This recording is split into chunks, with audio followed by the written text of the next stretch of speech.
449 Trinity Ridge. I'm actually up here as your one of your registrars of voters.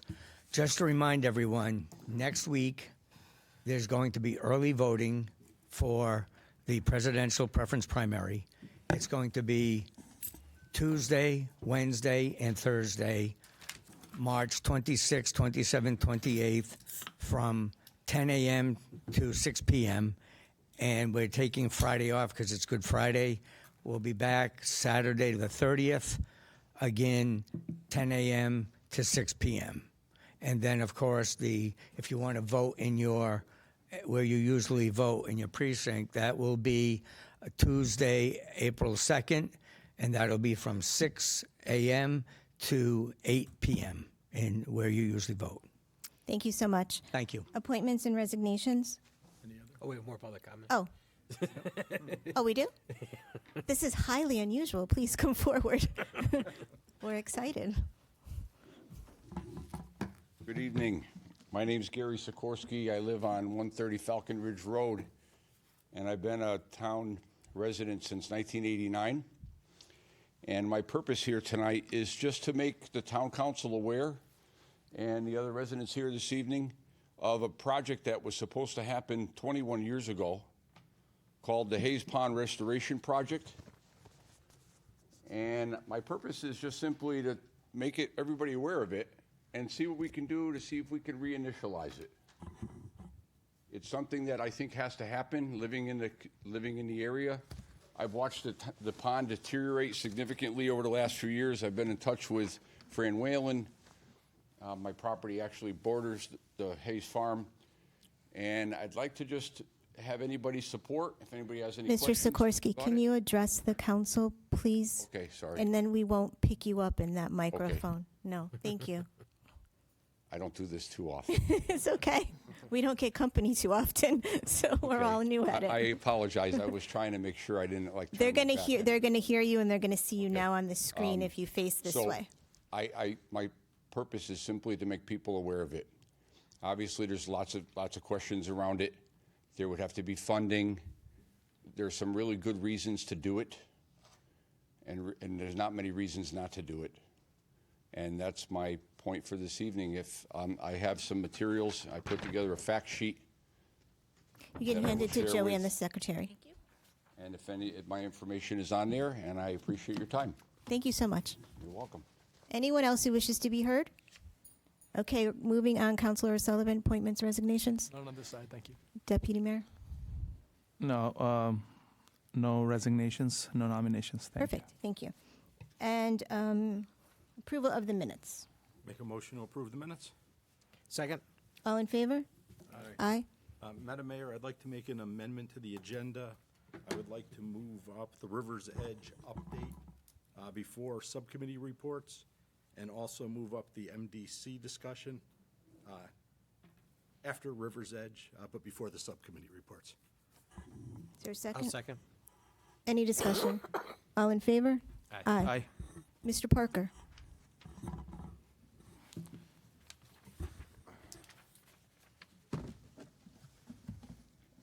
I brought too much paper. Good evening, Madam Mayor. Good evening, members of the council. Thank you for having me here. I was asked to just give an update on where things stand with River's Edge, with the Foundry, on behalf of my client, Leonard Thielen, who's the principal of the entity that owns it and is moving towards developing it. First, let me tell you, the last time I was here, one of the things that I talked about was our beautiful fence on the chain link. I went back through my emails so I could tell you when the fence blew away. It was December 17th. We had a big windstorm down the Connecticut River, and about 80% of our $40,000 fence is in parts unknown, and the rest had to be removed because it was just impossible to replace it. We had increased our budget for zip ties by about 10,000%, and nonetheless, we were unable to secure it. So we gave it our best shot. The chain link is still there, and we've made sure that it's intact. It did look pretty nice with the fake field of flowers on there. I got a lot of comments about it, but unfortunately, it did not survive. I can tell you, though, things are moving forward with the project. My client remains committed to building the project. As you know, there was a modification to the site plan, a minor modification, September of '22. The current plan is for 97 residential units spread out across 4 buildings. That plan is moving forward. As recently as this morning, I was copied on emails between Cross Key Architects, which is the new architectural firm that was brought in by my client, and seeing renderings with floor plans and elevations of buildings. Beautiful buildings, 1 and 2 bedroom rental apartments is the current plan. That is what the financing component of the project would require for a project this size at this point in time. So that is currently the plan, but the buildings, as I've seen them, nothing is finalized at this point. But like I said, I've been copied on emails with all sorts of renderings and plans and floor plans, and they are 1 and 2 bedroom units. Many of them have dens, balconies. I saw some of the materials. The architects are to a point where they have a material board with some of the exterior options for the design elements. Beautiful buildings. I think it's going to be a real credit to that part of town and to the town overall once it moves forward. At this point, there are a couple of things happening at the same time. There's these architectural renderings as we try to get to a permit set of plans so that building permits can be pulled. My client's also actively interviewing construction managers. That work is ongoing at this time, and seeking financing. Certainly that is something just in the 8 months or so since I last addressed the council, that landscape has changed significantly, not only with rates going up, but also some of the lending requirements becoming tighter and tighter for a project like this. So it's a combination of things happening all at once. My client remains committed to that project. As you know, the plan that controls is that second minor modification from September of '22, and he's looking to move that project forward. I don't have a shovel in the ground date to give you. I wish I did.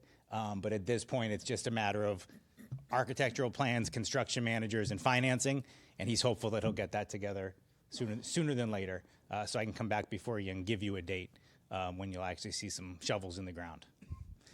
Can I take questions? Do you have questions? Hi, Sure. Thanks for coming. I appreciate it. Of course. Quick question. Just refresh my memory. Is there a component that's going to be retail or restaurants as part of this? Okay. Yep, and that was an important piece to the town, and that's a piece that remains in the plans. As you may have seen in that the latest site plan, there's 4 buildings that kind of track down that parcel, and it's the very first building as you come in, kind of off that curve, that would have the retail component in addition to some residential. Great. Thank you. Are they going to be for sale or for rent? For rent. Okay. And the other question I had was, is this, there was a settlement agreement, right, some years ago? Is There that was. still in effect? It is. Okay, great. Thank you. If I may, a few questions. For rent, is that a change? It is a change from the original plan. It has been in both of the last 2 modifications. The actual use is not identified on any of the site plan, whether it's, it's residential, but whether you sell them or rent them is not something that comes with the land use approvals. So it's not indicated either way on the actual plans, but I can tell you that the current idea is to remain owned by the developer or a holding company that will rent them out. Okay. A couple of other unrelated questions. With respect to the towers, explain the sequence on that, with removal of those, compared to the beginning of actual construction? That's been the biggest delay in a project full of them, was getting the remediation plans for the contaminated site approved. At this point, everything has been signed off on, and the way the process works is it now gets turned over to what's called an LEP, a licensed environmental professional. It's a gentleman from a company called GeoQuest. The DEP and the DEP and the state say, okay, we've blessed your plan, and now it's up to that LEP to carry it out. And then at the end, he signs off and says, yep, it was done according to what we said.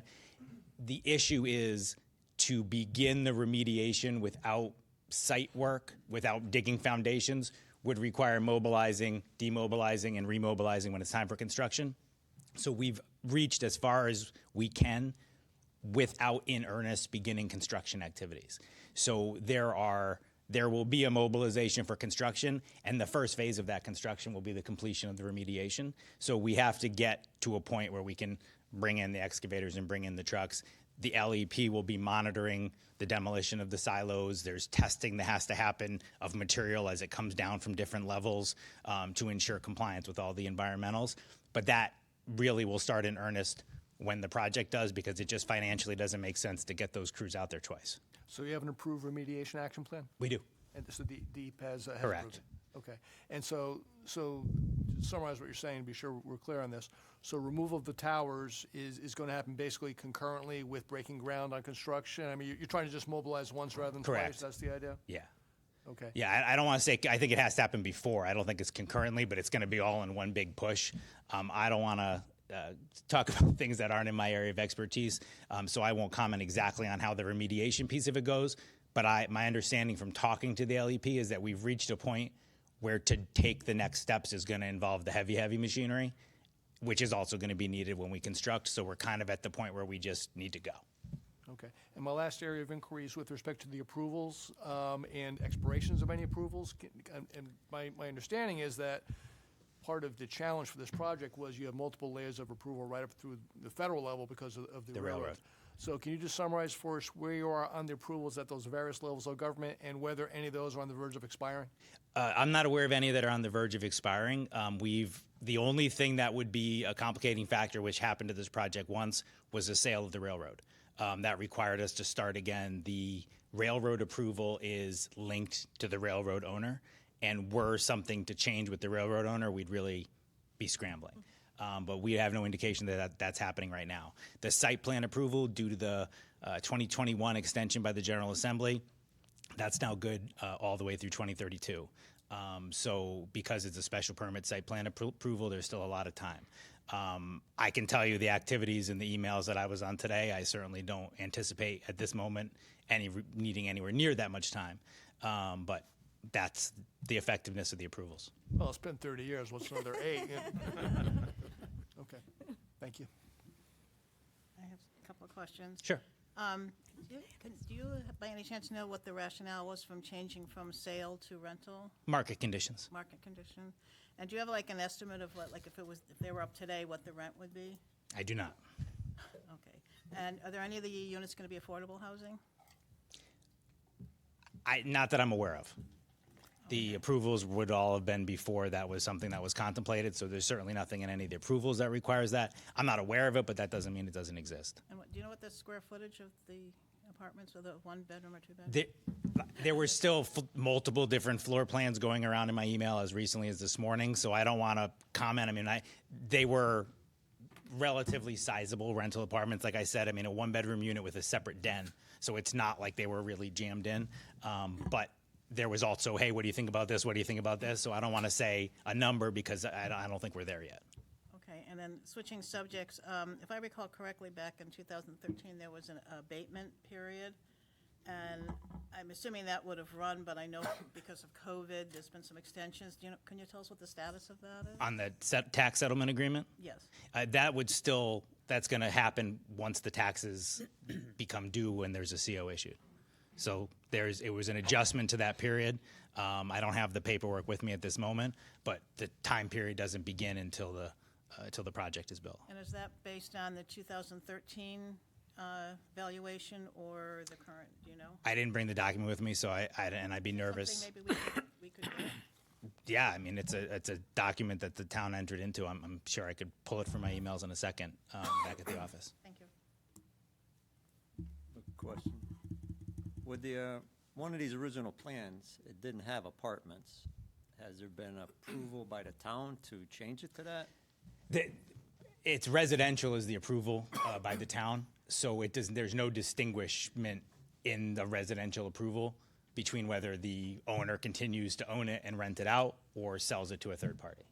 So there's nothing in the land. We obviously presented the plans because at the time the plan was the condos. Correct. And so it was presented that way, but there's nothing actually in any of the approvals that limits it to that. It's more about the residential use, which is, the number of units is what's fixed, not how those units are then used. Do you have to get reapproval for apartments? No. Okay. That's all. And just for the record, this isn't the first discussion we've had about apartments versus condos or vice versa. I think it's been at least a year or two that, you've come or someone's, and we've had this conversation previously. no, It's there's- just that we don't see you that often. So probably folks don't recall, but it's not brand new. It's not, in other words, The this has last been time on that the I table addressed the for a couple council, it was years. for sure rental apartments then too. Yeah. It for sure started as condos, no hiding the ball on that. But the market conditions have just changed. I mean, you look at some of the other developments in town and the desire, the demand for some of those rental apartments. The market conditions will drive it, especially in a difficult financing lending environment. Thank you. Thank you so much for coming in. We appreciate it. Thank you all. Okay, moving on to our presentation by CEO of MDC, Scott Jellison. Thank you. Welcome. We do have presentation. Yep. Slide. Can we lower the screen, please?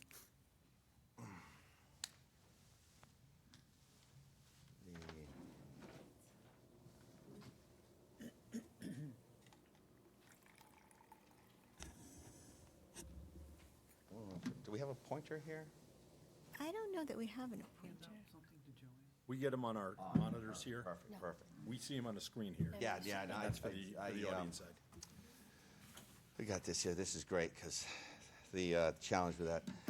Well, thank you, Mayor Murata and council. On behalf of our chairman, newly elected chairman, Don Curry, and our commission, we're happy to be here and give you a presentation. We've got a lot of information, and I'm going to cram it into a really short presentation. We're happy to answer anything you'd like us to answer. I do have with me Kelly Shane, who's our Chief Administrative Officer at the MDC. She's in charge of the business components of the MDC. And Chris Levesque, who's our Chief Operating Officer. And he's in charge of the operations, the engineering departments. So they're going to be giving us a part of the presentation. And I'm going to try not to steal their thunder because I'm always accused of stealing their thunder. So we're going to talk about, if you remember, the integrated plan. December of 2018, I think we were here and begged the council to support the integrated plan with DEEP in all of our towns. And the mayor wrote us letters and everyone supported it.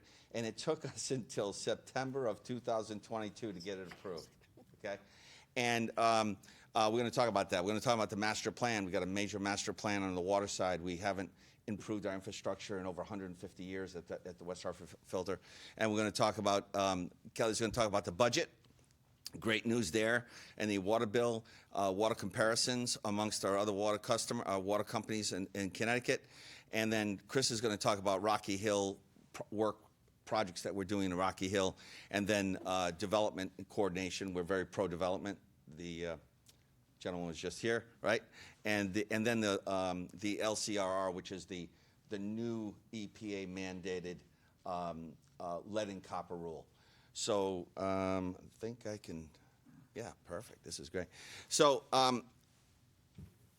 what you approved and what you supported in December of 2018, and then finally got approved in September of 2022. We were planning to do, this is North Hartford depicted here with the different sewer shed areas within that area of town. And we were planning to spend $47 million in that area under that approved plan that the towns all approved. As everyone probably remembers, August of 2021 was we had a 250-year storm. There were 3 feet of water in Albany Avenue, downtown Hartford. And because of that storm and other storms like it, there was a major push in late January, early February of 2023 to encourage the MDC to do something about it. Well, our position was we can't really do, our clean water project is really meant not to stop and fix street flooding. It's meant to remove stormwater from the sewer pipe so that it doesn't overflow to the river. That's what we're supposed to do. And that's all we can do. So in that discussion from January to really into April, in April, DEEP came to MDC and said, what can you do? Give us some ideas of what we can do. And what we said was, well, we're going to spend $47 million here, and we were not doing any private property work. We were not taking any stormwater out of the homes, the businesses. We were simply going to separate the streets so that the stormwater is not going into the MDC sewer system, and eliminate the CSOs, the combined sewer overflows to the river at a certain level. And we're only required to do up to a one-year storm, and in some cases we had to eliminate overflows to the north branch of the Park River. So that's all we had to do.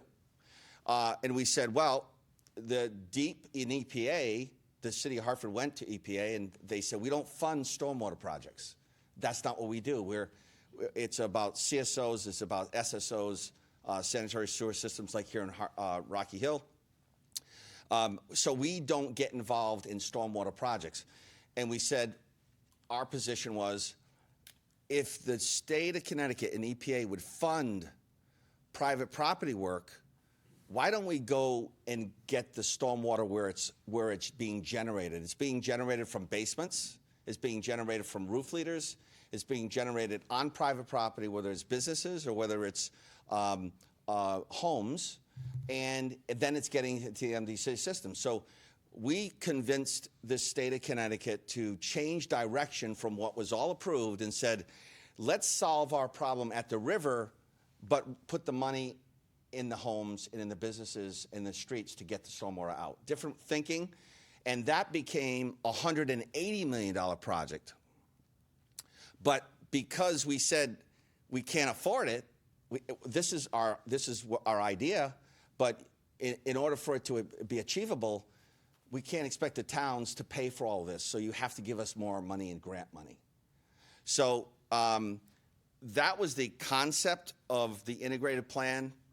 We will do something very, very different as a pilot in North Hartford, and the goal is to actually achieve the same goal that the state wanted us to. It might take a little longer because you're separating and doing a lot more separation and work in the homes rather than simply building big tunnels and catching it before it goes into the river.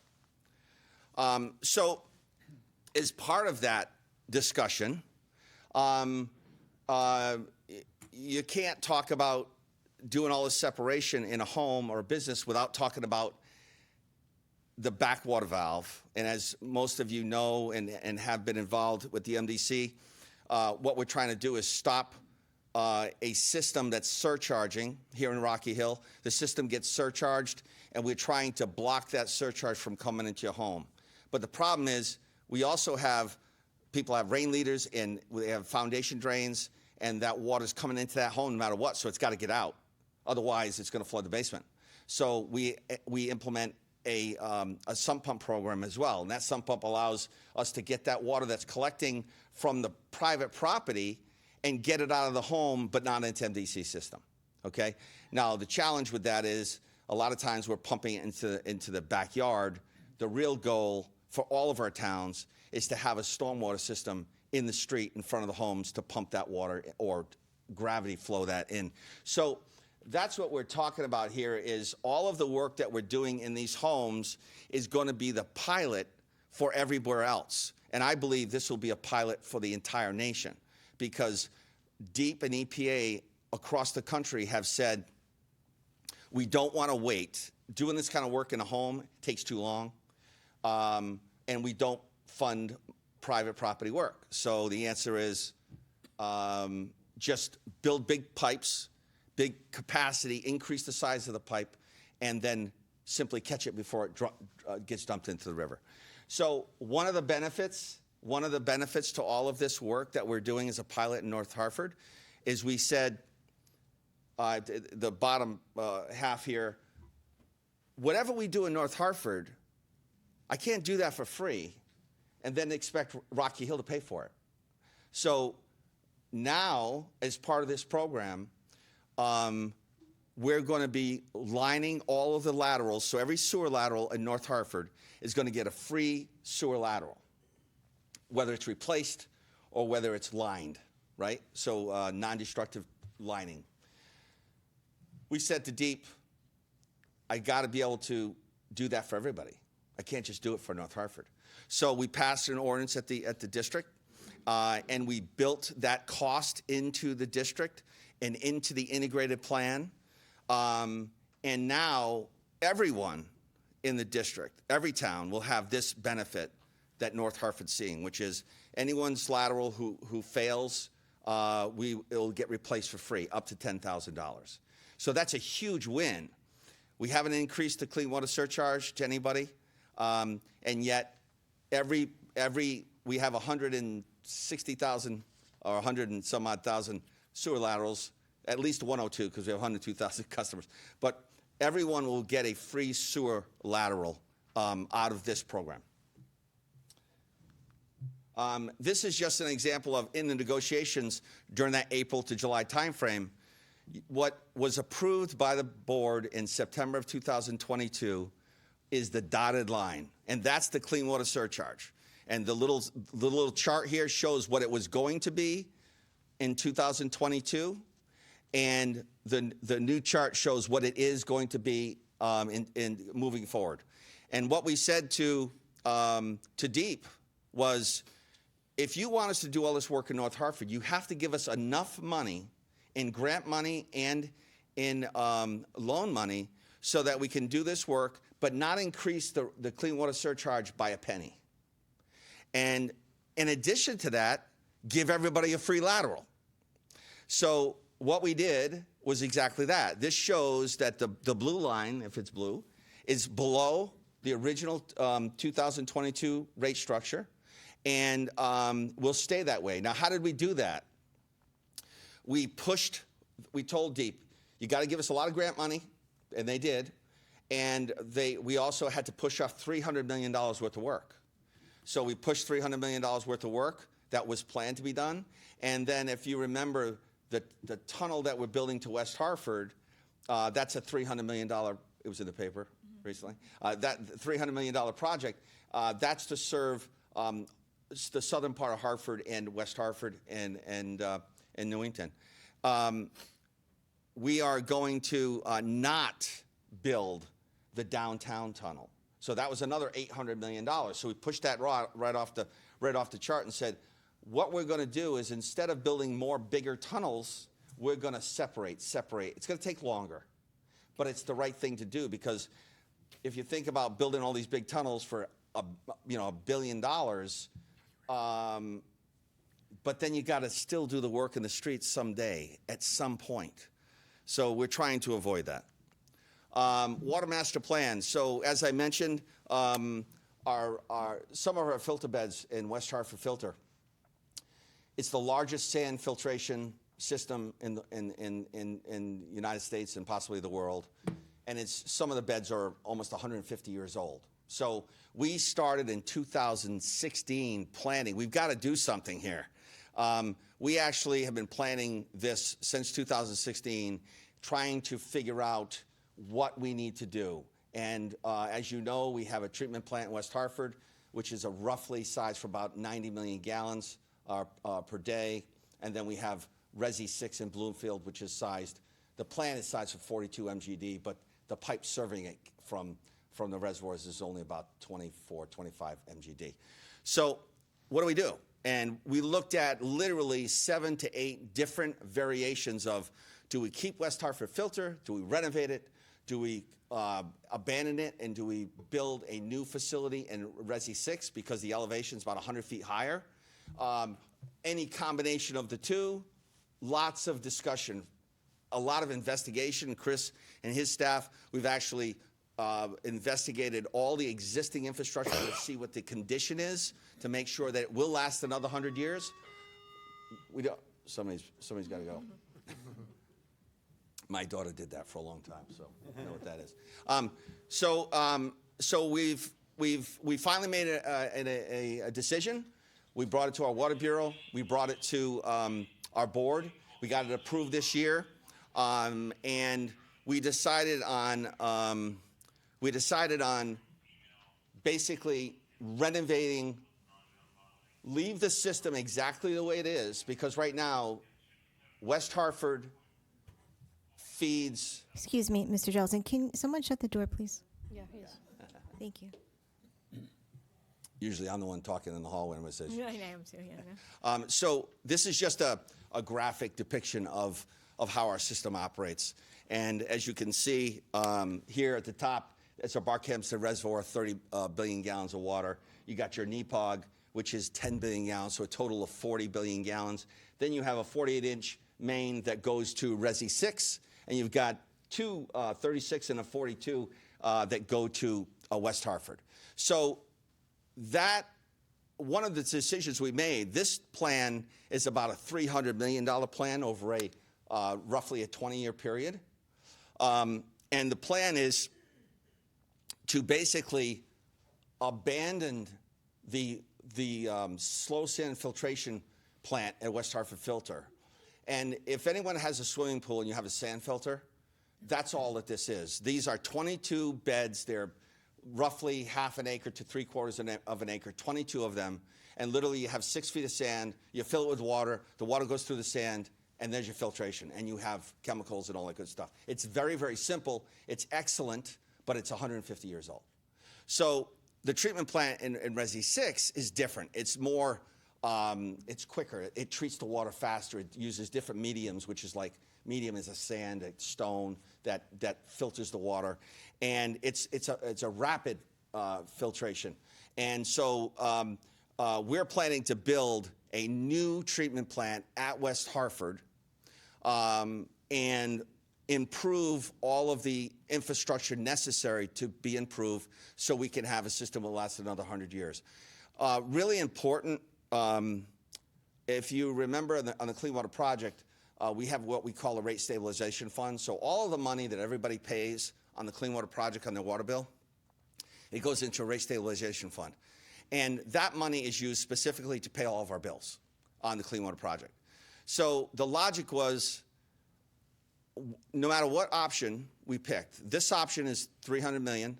The other option, which is to renovate Resi 6, was $660 million. But there's $47 million of projects that we have to do no matter what option we picked. So it's about a 7-year program, and we said we need a rate stabilization fund, just like we have with the Clean Water Project, where we can take money, revenues that we don't need, dump them into that rate stabilization fund, and then what we can do is we won't have to raise the rates on our customers as we're doing master planning work. Because remember, master planning work doesn't create a single new customer. It's just pure expense. So we did that this year.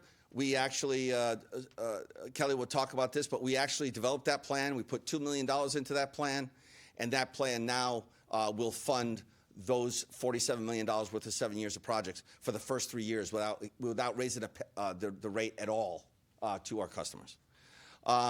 This is, this is really just a summary of what I just said, and we are, I'm going to jump through here. So that is the Water Master Plan, the operating budget summary. I'm going to turn this over to Kelly, and she's going to talk about our budget and our budget process and some other issues. Okay? Thank you. Go ahead, Kelly. Thank you, Scott. Hi, I'm Kelly Shane, Chief Administrative Officer. Happy to address the council, and it's even more exciting to come to you when I can talk about a budget that did not increase increase the ad valorem for our member towns. It was a slight increase for Rocky Hill just based on your grand list and the comparison to the other towns, but a very small increase. But overall, we have not raised the ad valorem of the $53.1 million that we've requested of all our member towns for the last 3 years. It's remained the same for 22, 23, and now again in 24. So we're very proud of that. We've had no increase also for our ratepayers for the water rate. It's been $3.80 per CCF for the last 2 years, and that was actually a decrease from the prior 2 years where it was a little bit higher, and I'll show you that in a minute. So we've been able to decrease our water rate for all our customers. And our total operating budget this year for 2024 came in a little bit higher, 4.3%, but we were able to cover those costs to allow for that 0% water rate and increase, and also the no increase in the ad valorem. Let's see. I wanted to talk a little bit about the budgeting process. I know for the all of our member towns and municipalities, you're on a July to June budgeting year, so I think you're right in the middle of your budgeting right now. We are different in that we are on the calendar year as our fiscal year.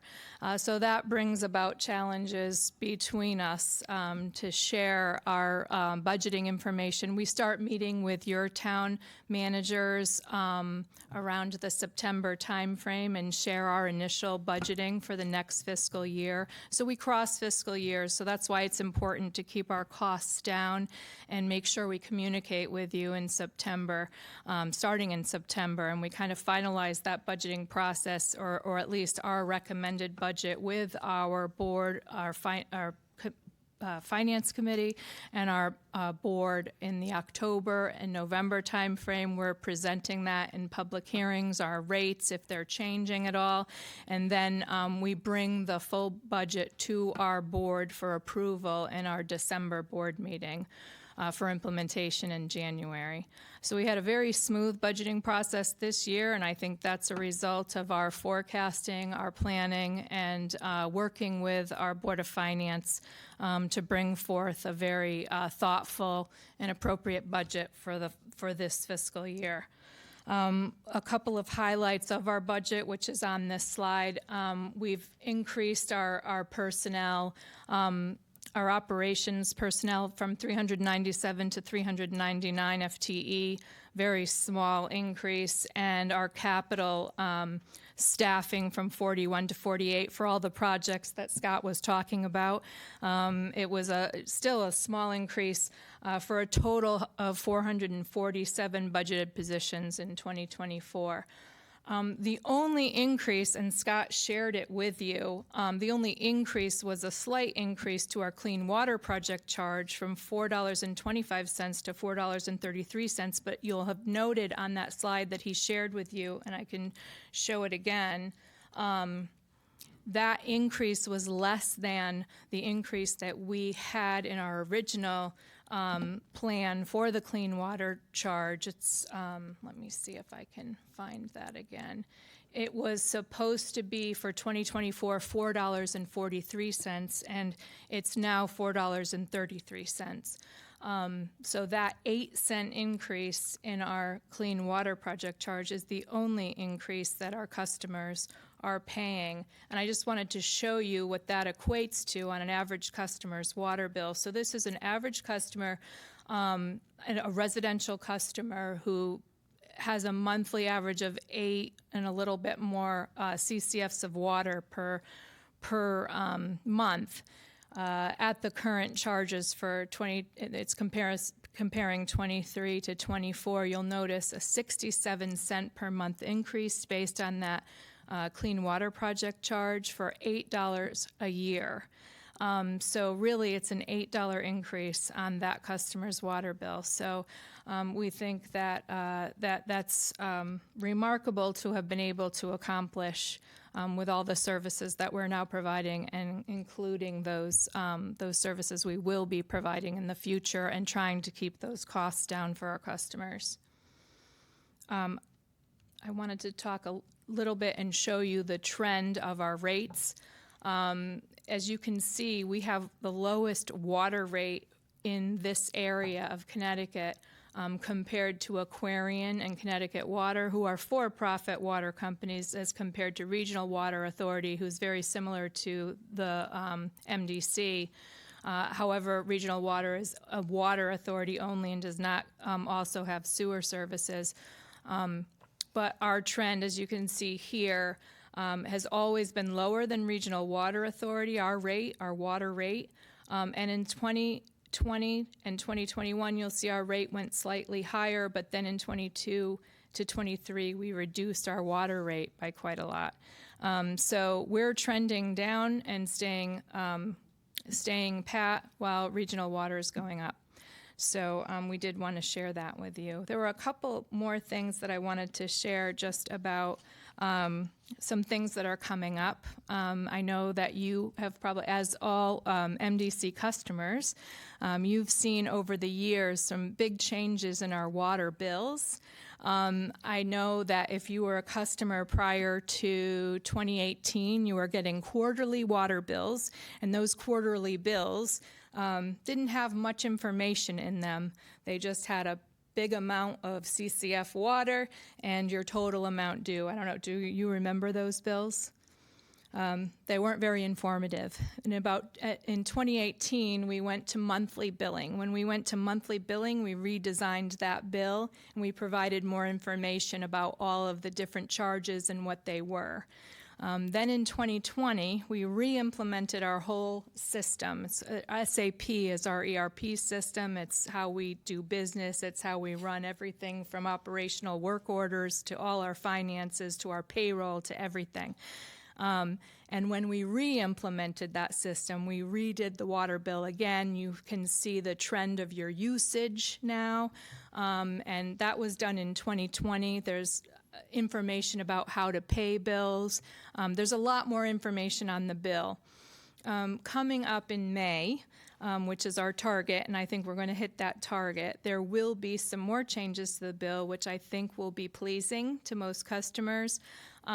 It'll be a little easier to read. Cosmetically, I know there's some black font with white writing. That's all going to go away, especially for some customers that are have a hard time seeing.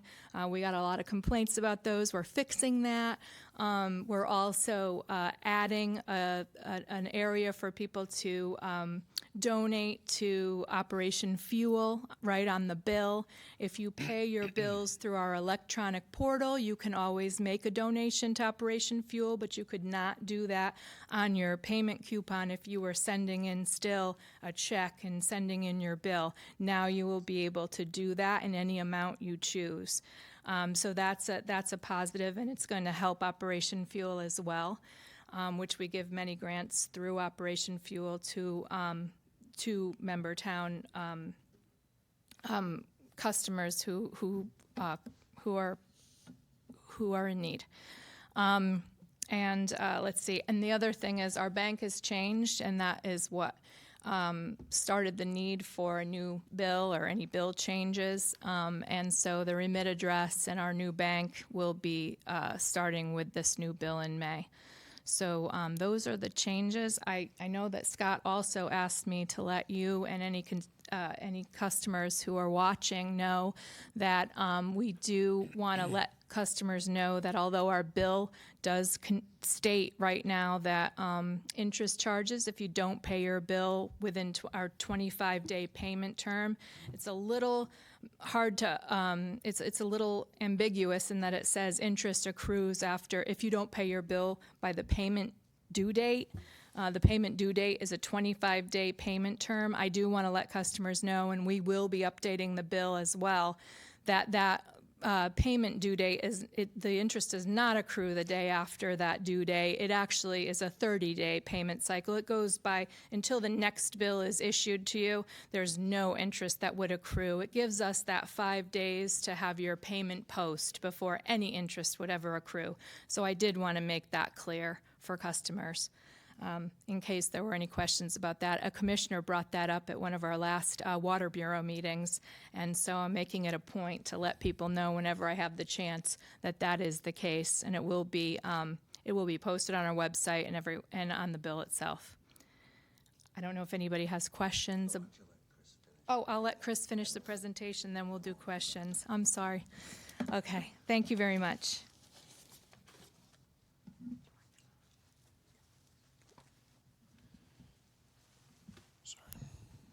So you can hear me. Hi, Chris Levesque with the MDC. Thank you for having us. I'm going to quickly go through, describe some of the work that we've been doing in Rocky Hill. So since 2005, we've lined and rehabbed about 7% of the system in Rocky Hill. So this is our sewer collection system. Part of this is geared towards reducing infiltration. So similar to the other member towns, Scott spoke about the Hartford area. there's a lot of water that gets into the Rocky Hill system. So on any given day when it's raining out, we can see flows increase certain magnitudes at our plant. So a lot of this is addressing older infrastructure that where groundwater can leach into that, and also identify properties where we can assist with our backwater valve program. We've made a lot of upgrades at the Rocky Hill treatment plant. I'm going to discuss one that's also coming up. One of those that was really important was to reduce the Goff Brook overflow. So we did have a structural overflow. So again, during a wet weather event, the sewers come to capacity and overflow out of this structure and then end up going into the Goff Brook. We eliminated that, so all the flow that enters the sewer is going to the Rocky Hill treatment plant for treatment. Outside of that, on the water main work, we've did an Elm Street project, replaced a 12-inch water main. Another one, which just to describe, we try to meet twice a year with all the fire marshals within our within the district to discuss needs that they may have specifically with fire protection for individual properties, or be able to increase fire flow pressures within the system. So we did take a look at an 8-inch water main extension between on West Street between Capitol and Gilbert. This improved our ability to increase pressure and flows in that area for fire protection. And I do recall coming, probably it was during COVID, on a Zoom meeting, discussing tree clearing projects to access a few miles of sewer main that we have off public right-of-way, so behind people's homes.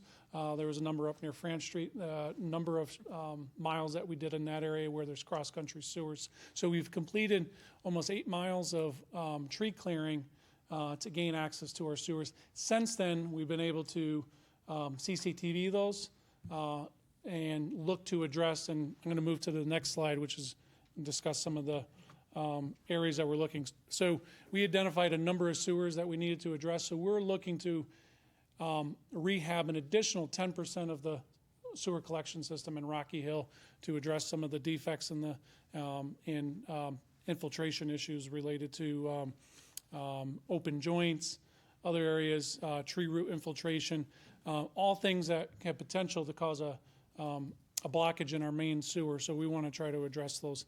And that's also part of our sewer CCT and rehab program. One of the main, and Rocky Hill's been excellent working with the engineering and public works, is identifying where the town's looking to pave. The departments in the town have been able to provide those list of streets to us. So even right now, we're out replacing old water services. So the last thing we want to happen is the town paves the road, and then guess what? A year later, or even during that summer, we have a water service leak, a water main break, a sewer lateral collapse. So we're trying to get out in advance and identify that aging infrastructure and then replace it before the town gets in there to do their paving program. So we don't have any road patches on a newly paved road. One of the most important projects to us, and we've accelerated this up through design, and we're looking to break ground this summer, is on Silas Deane. So many of you, if you travel to Silas Deane on your way to work, you may have noticed MDC over the last couple of years repairing the water main over near Town Line Road. So we're accelerating that project and looking to break ground, and it'll be about 1.5 years out there replacing that water main. It's a bunch of large services there, a lot of commercial property, so it will take some time to disconnect those services onto the new main. And I'll quickly go through, we do have a significant project, again, at the Rocky Hill Water Treatment Facility. So one of the things that we did not accomplish on the original project was to address our grit removal and basically trash removal. So trash can get into the sewer pipes. We're upgrading the receiving, screening facility at Rocky Hill Treatment Plant to collect that. One of the main benefits, this is really an operational improvement for MDC, reduce our operating and maintenance costs, but there will be a significant improvement on odor control as well. All these facilities right now are open air, and there could be an odor with there. We try to control it as much as possible, but the new facility would be all enclosed with proper odor control. Specifically, with the presentation before us, development coordination. We have a number of developments that we're coordinating with, one being the Wood Spring Suites. We have a significant trunk line that needs to be relocated for that project, but we've been coordinating with them now, I believe, about 3 years. It's probably been presented to you a number of times, but they are looking to do that very soon, so we're moving forward with that. Also, there's a subdivision on Old Main Street that we're coordinating with. We're working out the permits with an encroachment permit right now, and permanent easements with them right now, as well as the residential building on Main Street as well as the development of Belamos. So quickly go through, this is the last topic we're going to cover. So there is a lead and copper rule that has been in effect about since 1994, 96. And most recently it came up due to Flint, Michigan, that I'm sure everyone's heard of. So lead poisoning in the water. One of the main things that EPA is looking for all water companies, all water utilities in the United States, is to identify all the materials of water services in their area. So MDC for about a year now has been going through and inventorying every single water service, age, material, size, also location, plotting in our GIS maps as well, and identifying what those materials are so we can address anything, one, if we do find lead, or any unknowns. One of the great things about MDC is we've actually put in our ordinance, and I believe it was about 1919, Scott? Yeah. That we required type K copper for all water services moving forward. So we've been pretty lucky compared to many water utilities in the United States in addressing this. So we are going through our inventory right now. Just a couple things. So we're going to be reaching out to property owners towards the end of this year when we don't know their water service. Again, there's not going to be any charge to the customers to try to identify this. So a couple of methods that we're going to use is try to access into their basement. What water comes through the pipe material that comes through their foundation wall will give us a clue what that is.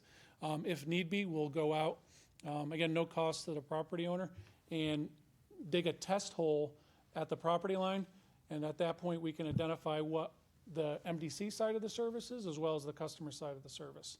And through that, MDC is looking at either a 30% grant or a 75% grant through Connecticut DPH, which is funded through US EPA for this investigation work. So that is one. We're also going to be expanding water sampling over the next few years, specifically at elementary schools and daycare facilities.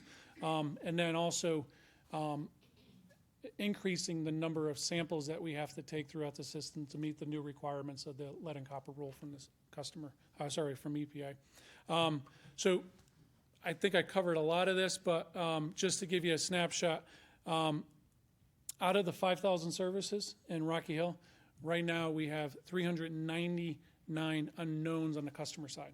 We don't anticipate having any issues. Our records just don't show that it's copper right now. So again, these are going to be the notifications that we're going to send, and we're going to make the town aware prior to doing anything. Notifications will be going out before we send anything out. So that's really it in a nutshell. We are looking to finalize this in the next 2 months, our inventory across the district. So. Yeah, and if I may, I apologize. Commissioner Dimple, is he there? I forgot to acknowledge him. You're well represented by the commissioner. He's very supportive of the MDC, and thank you for being here. I just want to add one thing to what Chris has said. We've already done 80%. There's 160,000 water services across the district, and we've already done a review of 80% of those, and we've only found 7. So as Chris mentioned, Hartford was very smart in 1919 when they said, we don't want any lead services. So we will see some lead services here and there, but we've only found 7 so far. So we're not expecting a lot. But this is really a communication piece.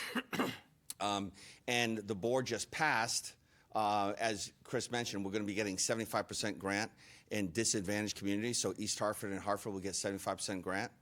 And our position was, it's a terrible marketing position for the MDC to say to a customer after Flint, Michigan, we found lead service on your home.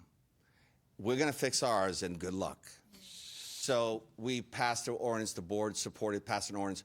We are going to pay for that service so that it will not cost the customer anything. If they do have a lead service, we will take care of that for free. And that was approved by the board.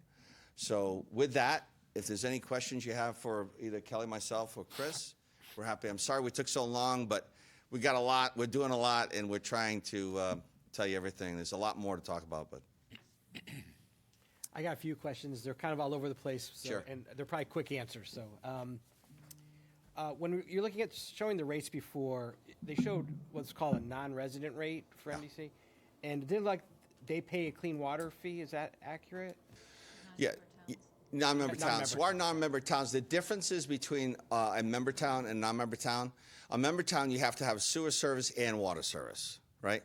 So our non-member towns, which is Farmington, East Granby, Glastonbury, South Windsor, they get this water for the same exact price that you pay for it, except they have a customer service charge like everyone, and then they have a non-member town customer service charge, which is the same price, $14 and change per month. So they pay $28, and a Rocky Hill resident pays $14.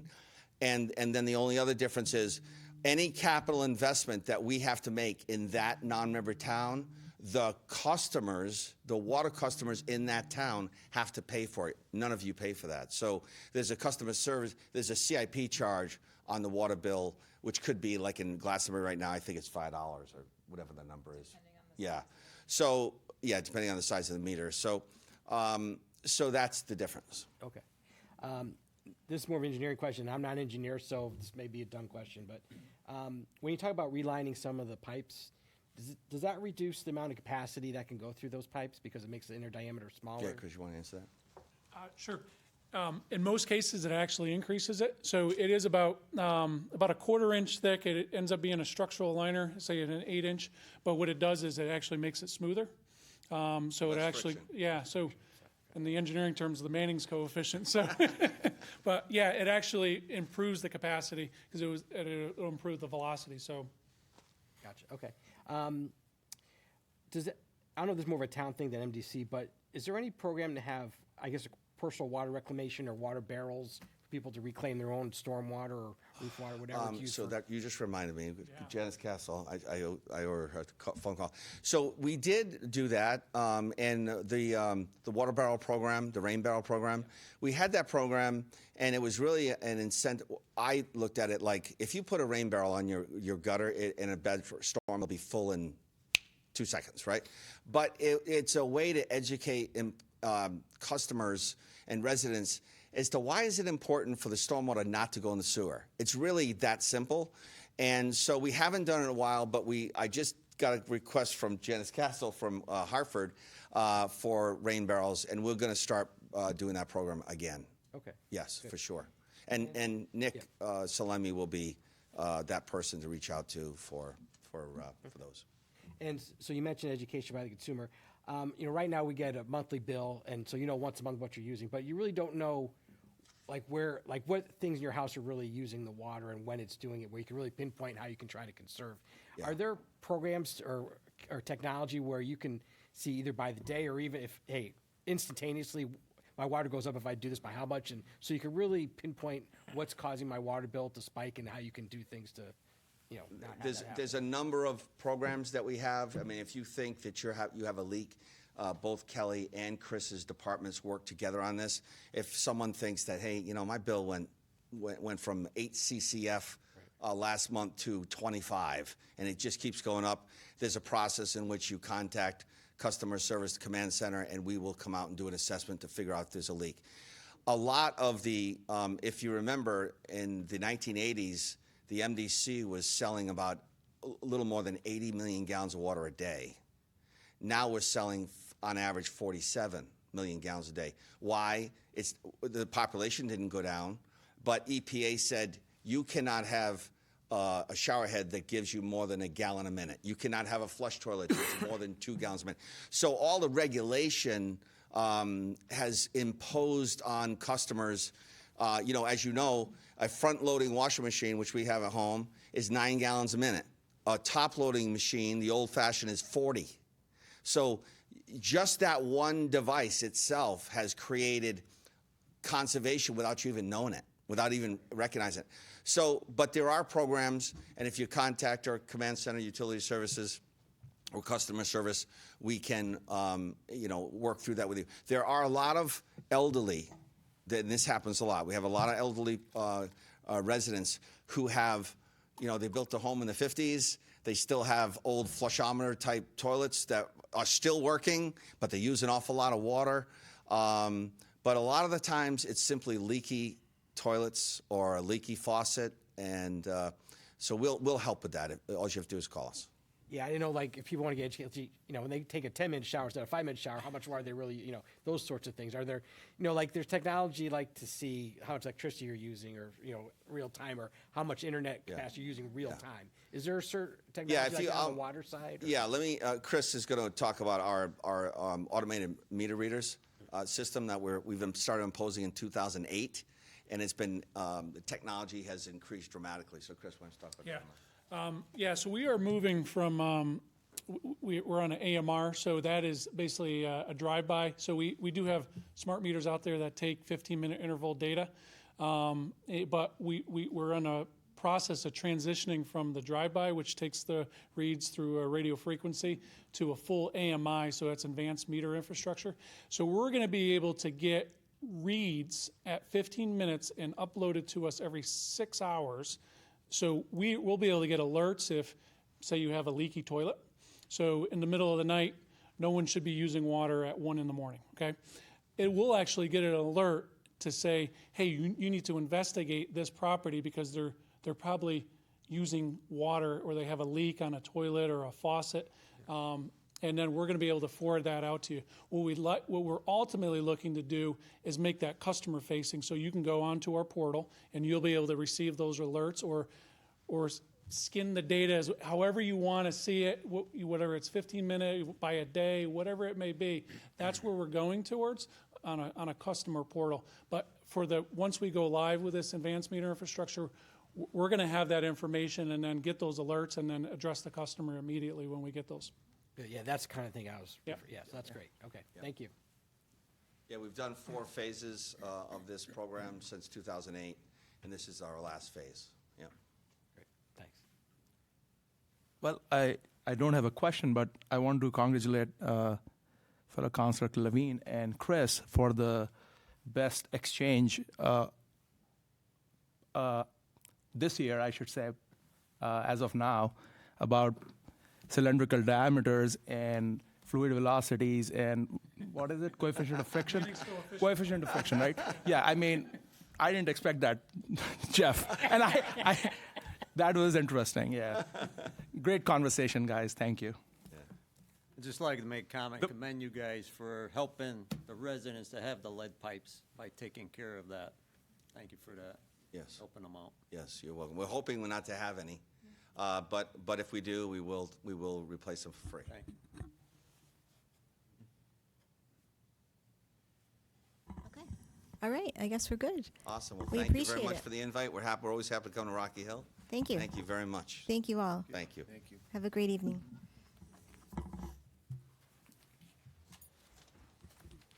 Okay, let's move on to subcommittee reports, finance. Finance Committee met last Thursday. There was nothing on the agenda other than updates, which Moen provided to us. There are no significant variances that are reported. The only one topic we kind of discussed a bit was about the upcoming proposal of a plan that we, from the tax assessor, from the town assessor, to revalue our properties annually instead of every 5 years. We kind of talked in really broad strokes. That's going to come in more detail before finance and before the entire town council when the time is right. So, but nothing major to report other than that. Okay. Government operations. Government operations met earlier today. I'll give you a few of the updates. I'll try to abbreviate this best I can. We had an update on the RLE project. They're still ordering materials, the lighting and equipment. Sign off on the lighting submittal last week. A projected delivery date is June for some of the lighting products, and the plan is to first work on the high school when those products come in. With regards to the school projects, the Stevens HVAC Phase 1, the electrical panel they've been waiting for had a shipping delay. They hope to have it in by the end of March and installed during the April vacation. The Stevens HVAC Phase 2 is going to bid shortly. Still waiting to hear from the state on the grant application. And at GMS, kickoff meeting for more science classrooms, targeting start next round of work right after school ends, it sounds like. Craig Bowman was in to talk to us about the pool and more about what's kind of the long-range plan for the outdoor pool. Remind us the pool opened in 1968, and it's become in decline as of recent years. But it's still structurally sound, which is good. Let's see. So he went over a few options. This is really 20,000-foot level stuff. Either to stay status quo and just keep maintaining it for a period of time. It's going to need repainting in about a year, which is done every 4 to 5 years. Going to need some grates replaced and things. The second option is to renovate by adding a new liner system, either PVC or stainless steel. It's less costly than a new pool, but once you start putting that liner in, you may find other issues that will need to be addressed. So there's some variables there. And one of those liners generally lasts about 20 years. They would not have to continue to repainting, which is a positive. The next option is to do a new pool, which would be pretty pricey. We'd likely have to go to referendum if we were to go that route. Probably would need either significant renovations or a completely new bathhouse to go along with it. And so these are three vastly different types of plans that we'd have to consider. There's also talk about adding a splash pad with any of the pool options or replacing the pool just with a larger splash pad. So there's a lot of different options. Craig's starting to think that maybe we need to have an expert come to kind of give us more detailed options as to what may work best, considering what we're looking to do and what financial constraints are and those sorts of things. So he's going to look more into that as well as possibly see if there's any grant funding for such a study to be done on our behalf. With regards to the Rocky Hill Community Farm, the barn will begin construction later this week. They've taken care of the excessive fill issues, and the environmental remediation has been completed. So good news on the farm. Lastly, the Brownfield Assessment Grant on Evans Road, second phase of environmental phase has started. We'll need phase 3 to be done as well, but there is $200,000 of grant money to cover all 3 of the phases that need to be done. That's the report. Thank you. Public safety. Yeah, public safety did meet this evening, and I have a presentation, a quick one, 5-6 slides probably. Try to go through those. I think it was a very informative meeting today, and I'll start with PD, and then I'll get to like some of the topics which are not covered here. But from a PD perspective, the calls for service are pretty much in line with what you have seen this time of the year. In prior years, generally, like the data on criminal arrests and DUIs and car thefts and things like that are pretty consistent with prior years as well. Actually, some of them are on the decline, which is great news. From perspective of just omnipresence and police presence and patrolling and actively, looking for speeding and things like that, those numbers are up. There has been an effort by the PD to have more traffic enforcement and things like that. So that is all showing up in the data. Again, it's very early, it's just a couple of data points for the year still. So more to come on that. But on the recruiting side and the hiring and retaining side, there is a job offer made to a certified officer. Beginning date is April 1st. And there are a couple of entry-level police officers who are currently in interview phase and ongoing. On a related note, there are a total of 43 sworn police officers positions in town, and right now there are 6 open positions. and a couple of them are through retirements, but other couple are from resignations, and PD is actively looking to fill those positions. So that's like on the related note. And then congratulations to Sergeant Morgan and Sergeant Smith, who will be promoted to lieutenants in a ceremony later when the date on a later date. And similarly for Officer Ostrowski and Officer Millett, who will be promoted to sergeants. There are continuing cases of digital redactions which are required by the PD on a monthly basis. Some of them are up and down, but there were 10 cases in the last month. On the community engagement side, there are two. This is a service which the PD provides for anybody who wants it. There are car seat installations, and they do those periodically, and there were 2 of them last month. I also want to, from a community perspective, the PD is very much involved from a community policing perspective in the community and try to be active living in town and actually participating in community events. And on that note, it's not on the slide, but there are upcoming community programming and events. One of them is the Atlas One emergency notification app, which there's going to be a demonstration of that at the senior center was a demonstration on March 14th. And then March 30th, there's going to be a Escape Live survival series, which is a free self-defense training class for women and girls, 12 and over. So that's coming up on March 30th. And then August 6th, 2024, is the National Night Out, which the chief informed us they're preparing for that National Night Out event. As before we know it, it's going to be summer. So those are the PD updates. Moving on to fire, things to call out here are really like the biggest one is as you continue to see a lot of incidents on I-91. There were 16 of them last month, which is a big number. Again, January was a down month. That's good news for us, for our fire department, but it spiked up in March. To give you some context on those numbers, because these are just like raw numbers with no context, the context on those is like that there are about 90 incidents that we have in prior years, 80 to 90 incidents that our fire department goes and responds to, right? So in line with those, we have had already 16 last month and then 4 prior to that, which is 20 for the year, which is in line with, again, tracking to that 90 number, which goes through the year, right? So just for that context, it's not it's just a spike, but it's not out of whack.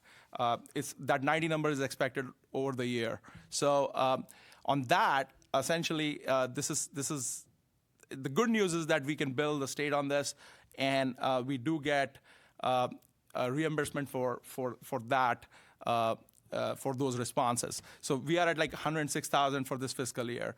So that's the big takeaway on this, and I wanted to call that out. Moving on to the next slide, for the RH ambulance, which are going to be our next presenters here, I think, from a department perspective, they presented their data, and again, everything is in line in terms of emergency responses, 110 of them. And for 2024, that brings it to the total of 228, very much in line with prior years. As I said, for other PD and fire, this is also in pretty much in line. Average response times are pretty stable, have been pretty stable for a few years, and that is the case this month as well. Falls and respiratory is always the highest category. That doesn't change this month. Cardiac arrests were at 0, and opioid-related encounters were at 1. Moving on to Aetna, very similar categories of response, and Aetna for what it's worth, that number they track for on-time performance. That was a little bit of a discussion this evening, and what the right number is for that, and 94-95% is where they will fall normally throughout the year. So nothing big there in terms of responses. Again, a lot of responses are for trauma that they do, and we have had discussions on how much what personnel number is the right number, what number of ambulances that are the adequate number. That conversation is still evolving, and we have had that 2 months in a row. And I think that that conversation has been pretty productive. I think from perspective of like service levels, I think we are close to that number, right? About 2 ambulances, but we continue to track that, and I keep the public posted on that. Moving forward, this is the last one on Health District. Can we move to the next slide? Yeah. So this is something something I wanted to kind of highlight on measles. As of March 7th, 2024, this year, obviously, March 2024, there have been a big spike. If you look at that chart, I don't think you need a degree in data science or statistics to like figure out that spike is real. And so just a heads up to age-appropriate vaccination, requirements, and just want to call that out because that was one of the call outs from our Health District this evening. And again, if you look at this chart, again, you don't need a degree to realize that this is a huge spike. And so just wanted to call that out tonight as one of the takeaways here. And one last thing I wanted to mention was we had a nice discussion about it has been ongoing for the last couple of months as well, about there was an incident, very serious incident of a stray bullet coming out of a residential home, I should say, a residence, I guess, coming out of a residence, which was a couple of months ago. If you don't remember, it was around Kobe Road, and the chief and the town manager and the public safety committee had a really productive discussion on what can be done to mitigate the risk of something like that happening. Thankfully, that doesn't happen, frequently. Thank God. But that does put a little bit of a concern in residents' mind, including myself. And I'm not gonna like shy away from saying that it has been a big concern of mine that something like that can happen in a dense area like our town. So again, we don't want to create new laws. We don't want to create new ordinances. If there is something which existing on the books helps us, that's great. We don't want to talk about individual cases, but we do want to look at problems from a larger perspective, and we do want to look at this as more of a framework rather than an individual case, so that it does not happen again, and we have mitigation in place for something like this to mitigate that risk. So that's the report. Thank you. Senior Liaison? Senior Liaison only meets quarterly. Our next meeting will be in April. We just need to adjust our April meeting date. Land Acquisition and Farmland Preservation? We haven't had a meeting since the last council meeting, but we do have one next week. Liaison to the State Rep and State Senator? Okay, I have updates from both Representative Wood and Senator Lesser. First, from Representative Wood. Today, they held a press conference to push HB 5247, Employee Health Benefit Consortiums, which allows small businesses and nonprofits to pool together to purchase insurance like a large group. Secondly, Representative Wood has put a binding request in support of underground sewer infrastructure to prevent future flooding incidents in town. Next, she will be joining Board of Education members Jessica Lafredo and Tom Kosker for Epilepsy Day at the State Capitol Wednesday at 3:30 p.m. That event is open to the public. And she wants to remind everyone the legislature will be in session Monday, March 25th to vote on judges. Moving on to, give me 1 second to switch screens here. Okay, this is from Senator Lesser. Last week, Senate President Martin Looney, Senate Majority Leader Bob Duff, Senate Representative Jillian Gilchrist, and Senator Lesser were joined by representatives from AARP, Insulin for All, and Civic RX at a press conference to discuss Senate Bill 8, an act concerning drug affordability ahead of its public hearing. They prioritize addressing the high cost of prescription drugs for Connecticut families due to its impact on healthcare affordability and access. Senate Bill 8 includes measures such as establishing a prescription drug advisory board to set payment limits, mandating insurers to offer the lowest cost insulin, requiring hospitals to pay for drug shortages, and permitting pharmacies to import affordable drugs from Canada. Connecticut Cancer Action Day. Earlier in the week, numerous volunteers and cancer advocates gathered in Hartford for #CT Cancer Action Day, uniting to urge lawmakers to enhance access to biomarker testing. As an almost 12-year cancer survivor, Senator Lester can personally attest to the life-saving impact of biomarker testing. This year, they are collaborating with the American Cancer Society Action Network Connecticut at ACSCANT, ACSCANCT, to extend coverage for biomarkers in the state's Medicaid program. On February 20th, Connecticut Paid Leave announced it has provided income replacement benefits to more than 100,000 Connecticut workers and paid over $638 million in benefits since January of 2022. Claims have come from every town and city across the state.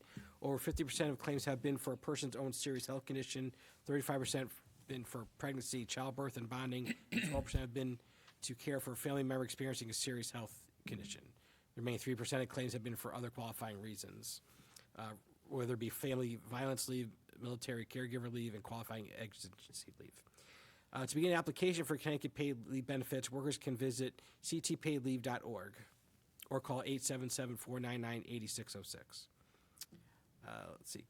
And lastly, Connecticut reaches 16-year unemployment high. Connecticut reached employment benchmarks in 2023 that haven't been seen since in Connecticut for 15 years. According to the state's annual benchmark report on jobs, Connecticut gained about 18,400 jobs in 2023, with just under 1.7 million total jobs existing in the state at the start of 2024. The state has now achieved 101.6% employment compared to the start of COVID in March of 2020, with private sector jobs representing the majority of that growth. Total payroll jobs are currently at their highest levels since August of 2008, and private sector jobs are at all-time highs since data reporting on jobs began in 1990. The positive trends are continuing with an estimated 7,400 jobs created in January of this year. If there's any bad news, it's that the employment rate rose to the employment rate rose to 4.4%. That's positive, meaning that more workers are entering the job market. So, and I believe that's the end of the report. School liaison. Yeah, I have a quick update on that. On the schools, the Board of Education passed their budget last week, and we are just awaiting that budget to come to council during our workshops, so that everybody can take a look at it. Thank you. Capital Improvement Committee. The Capital Improvement Committee did meet. All the counselors should have received an email with a 5-year draft of the CIP budget, which we'll of course discuss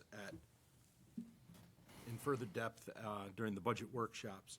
Kind of the change that Mona has led through the CIP is actually putting money aside each year for known infrastructure needs, park and recreation and facility needs. So we start doing some advanced planning so we don't have spikes within our budgeting process. We will continue to look at that as we get through the budget workshop. It was just a prelude. We meet approximately quarterly as a CIP to look as new projects come on and projects come off. So we'll have another update after sometime in July. And that includes CIP. Economic Development Subcommittee. This committee has not met. This committee only meets when we have grant applications or abatements before us. So at the present time, there's no scheduled meeting. Okay, so we will move on to Old Business B, Meet the Department, Rocky Hill Volunteer Ambulance Association.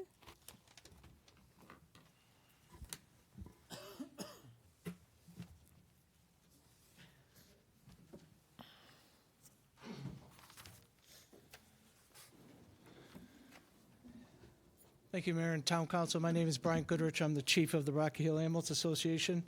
This will be Eric Brescia. He's our IT officer, and he'll be going through our presentation for this evening if you have any questions.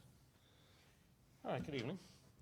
So I've been asked to give this report tonight, and as with most PowerPoints, unfortunately, it's you're going to get a line-by-line reading. Tried to bullet point what I could, but for the background, the RHVA, or the Rocky Hill Volunteer Ambulance, was founded in 1972. The town at that time had 11,000 residents, and it was slowly transitioning from a rural community to a more suburban community. The association is a 501c3 nonprofit entity. It is the agreed-upon provider for ambulance services to the town of Rocky Hill.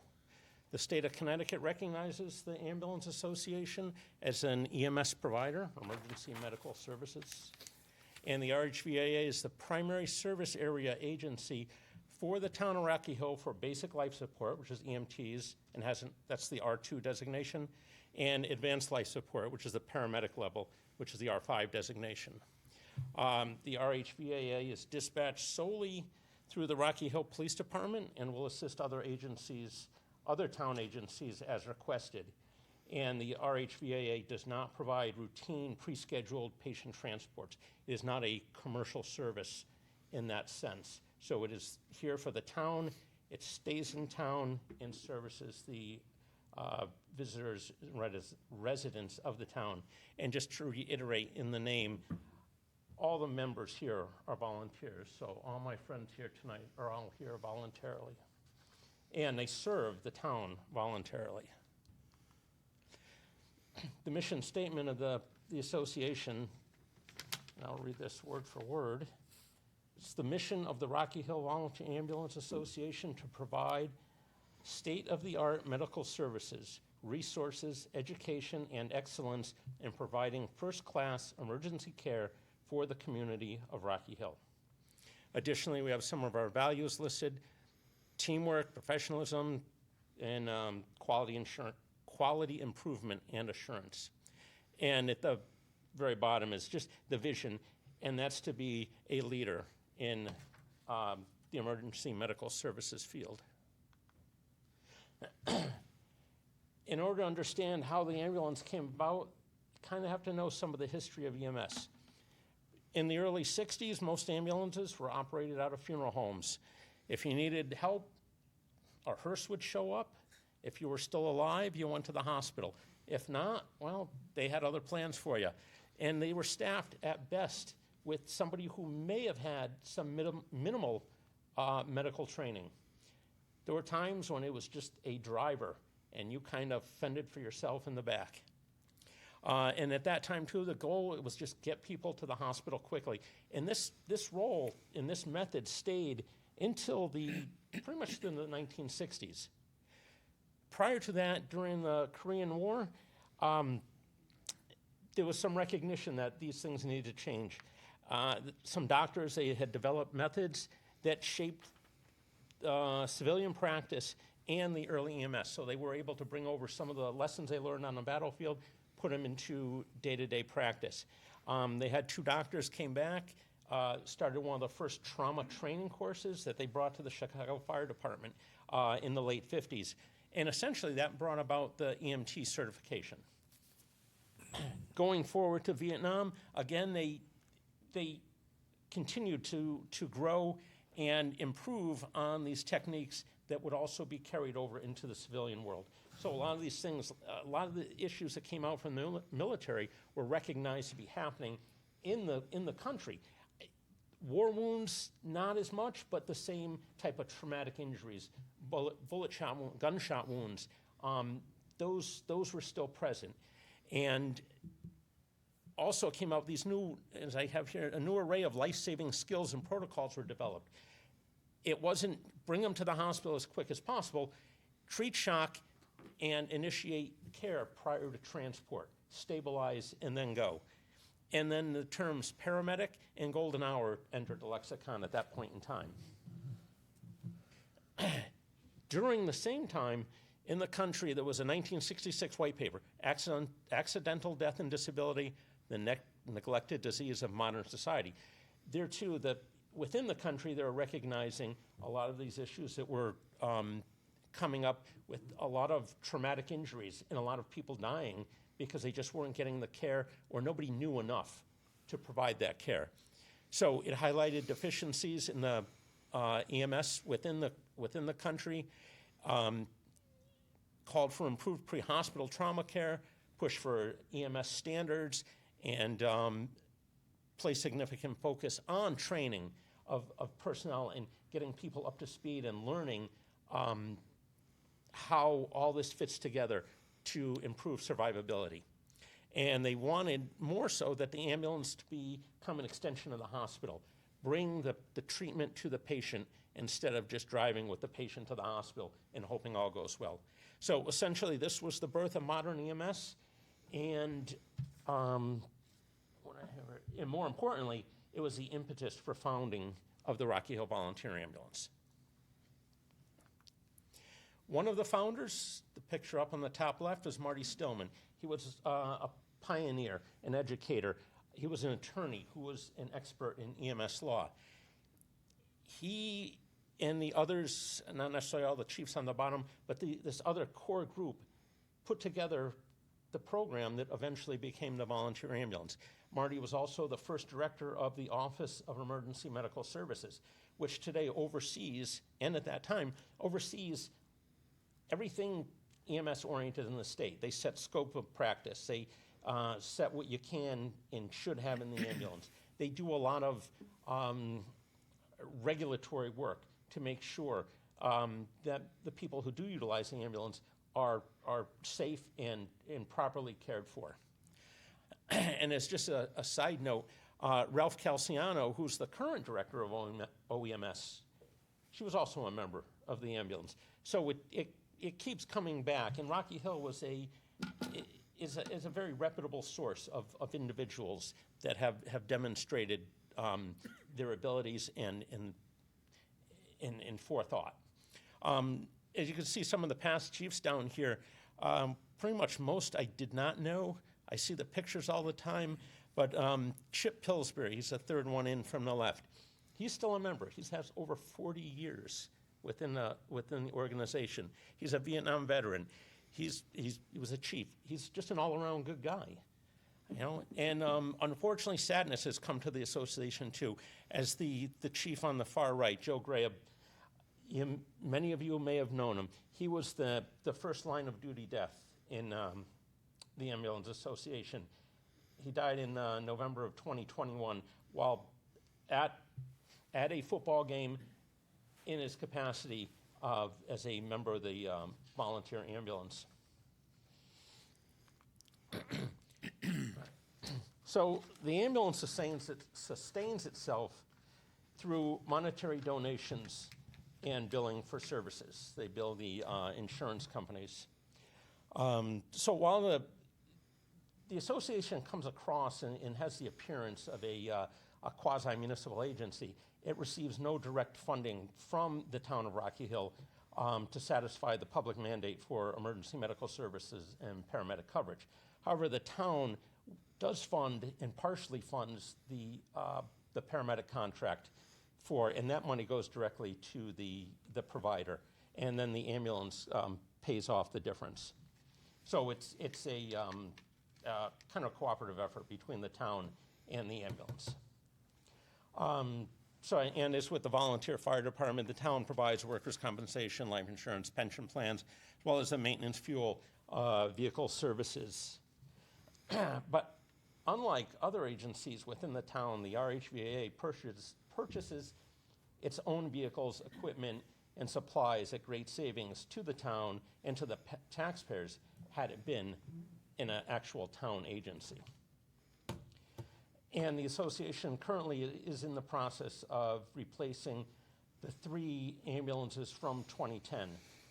2 of the 3 vehicles have been delivered. One is online. The second one is in the process of being fitted with the radios, the power stretchers, and the additional equipment that's going to come out of the other truck as it goes offline. What we got here? All right, so this was not the font I picked, but this is the then and now. The first Cadillac ambulance.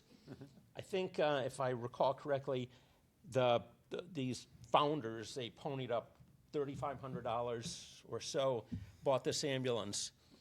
Compared to the new ambulance today, $350,000, a 100-fold increase in there. However, this old Cadillac ambulance, they soon became outlawed in the sense that they weren't deemed safe. There was not enough room. This came about through going back to that earlier white paper where the government kind of stepped in and took over and started having feedback and insight into design and capabilities. So moving from that to this, a lot bigger, a lot better. I can even stand up in there without bumping my head. The headquarters, originally the little white building at the end of West Street and Main Street. I don't know how anything fit in there, but somehow they started out there, and then I believe in the early 80s, the ambulance fire complex was built, everything moved into there, and now the little white building is a television studio. Dispatch back then, as if you can see kind of on the bottom left, looks like a schedule there. You had 15 members who kind of rotated throughout the month. The police dispatcher would get a call. They'd find out who was on the schedule that day. They'd give them a call. They all kind of scrambled. They got the information, went down to the ambulance building, picked up the ambulance, drove to the call. As time went on, they went to the pagers, and you have the little plectron machine in the middle, and they would get tone dispatch. Now, everything goes over a fancy digital radio system, comes through the CAD, through the console, and it's everything's this computer-aided dispatch, comes up on MDTs. World of difference. A lot more information, a lot less talk, and just a lot of efficiency. The green lights. Days gone by, the flashing green light was the indicator that a volunteer EMT was responding to a medical call. In those days, the crews would get the call on their pager. They would all be at home. They would drive to the ambulance building, most likely passing the call, maybe yelling out the window, "We'll be back, just hang on." Go pick up the ambulance, drive back. The police department were the first responders. They would do what they could while they could until the ambulance arrived. And so while it was an accepted practice at the time, and a lot of the people lived a lot closer and most of the members lived in town, it quickly realized it took a lot of time. And again, you may have passed the patient trying to get the ambulance.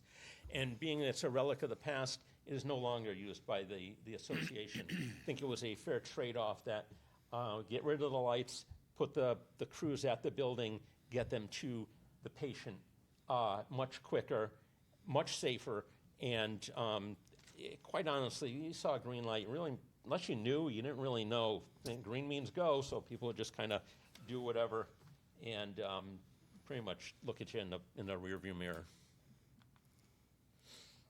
Certification training has changed a lot also. What started out as an 8-hour course now has moved into 160 hours, and that's just classroom. Add in all the hands-on training, the ride time, the hospital time. It's just a world of difference. Yeah, at the time, first aid was great. Hopefully you lived. Now you have a much better chance. Everything is a lot more high-tech. There's just a lot more knowledge and training that goes in there, helps you recognize things, help you react faster, and do a much better job. We have some of the skills that the EMTs learn in class: patient assessment, airway management, CPR, trauma care, medical emergency care, operating the ambulance. You have to learn how to communicate. You have to critically think. You have to learn how to documentation. They're not just ambulance drivers anymore. They actually do a lot more things than you may realize unless you're involved in it. Equipment. Used to be able to carry pretty much everything that fit in the back of the ambulance in that tackle box. And now nobody wears the white smocks anymore. But if you look to the right, that's a huge difference in equipment, in supplies, in technology compared to what it started out as. And on that Cadillac ambulance, that was what you'd typically find: a tackle box, maybe a blanket. Documentation has changed also. In the past, everything was done on paper run forms. Now, everything is collected on computers. It gives you real-time access to the data, to quality assurance, quality improvement, and you can start tracking trends of interest. A lot of the calls that we previously discussed in the other meeting, a lot of calls, you have a lot of falls, a lot of lift assists, a lot of I think respiratory issues. You can start seeing the trends every day as you start looking at the calls. And just as another side note, Rocky Hill, as an agency, was the first service in the state to take part in this new NEMSIS 3.5 standard, which is a federal EMS document data collection process that is used across the country. So not only were the first in Connecticut, but one of the earlier agencies within the whole country. The 3.5 standard is now the standard, and you know, it was a nice opportunity to interact with the state. I worked with them a lot for this, and they were super appreciative of the association and what the members here did.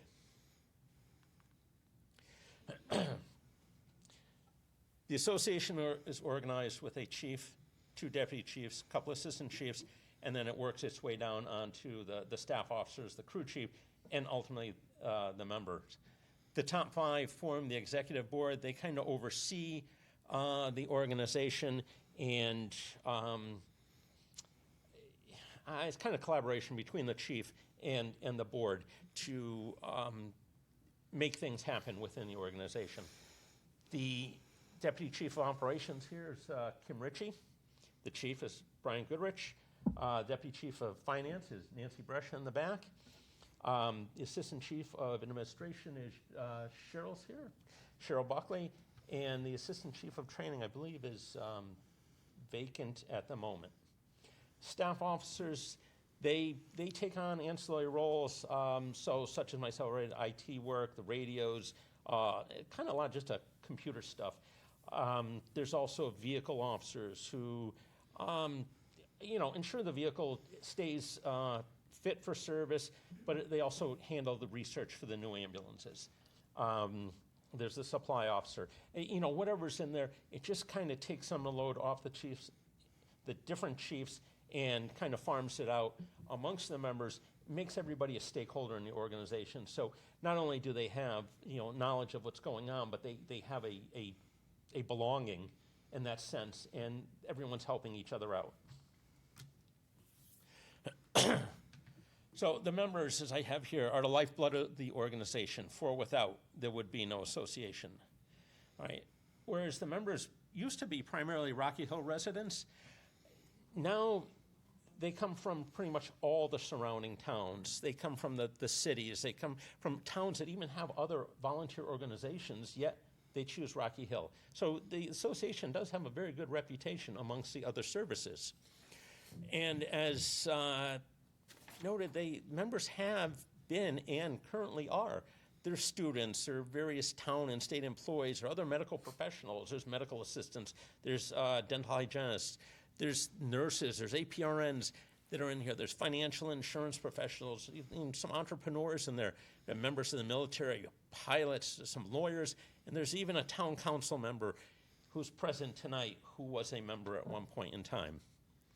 And today, the RHVA has 3 members, including past Chief Pillsbury, who has over 40 years of service to the residents of the town of Rocky Hill. It's amazing. I almost wasn't born by then, and I can tell you probably half the people here weren't born.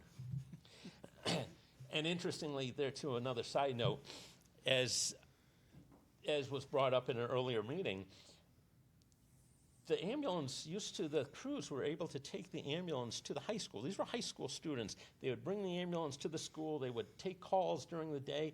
They would do the call, and they'd bring the ambulance back and go back to class. And if you'll look at the member, the 2 stallions here, the member on the right, he's sitting in the back of the room today.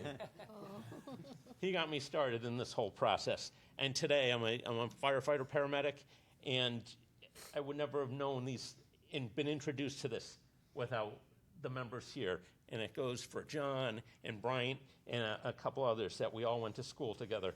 And it turned into an amazing travel. Members are classified as riding members, and they are the doers of the association. They run the calls. They're the ones who generate the income to keep this place alive. They have a minimum commitment of 6 hours per week or 288 hours per year, which is 6 hours per week. There's the associate non-riding members.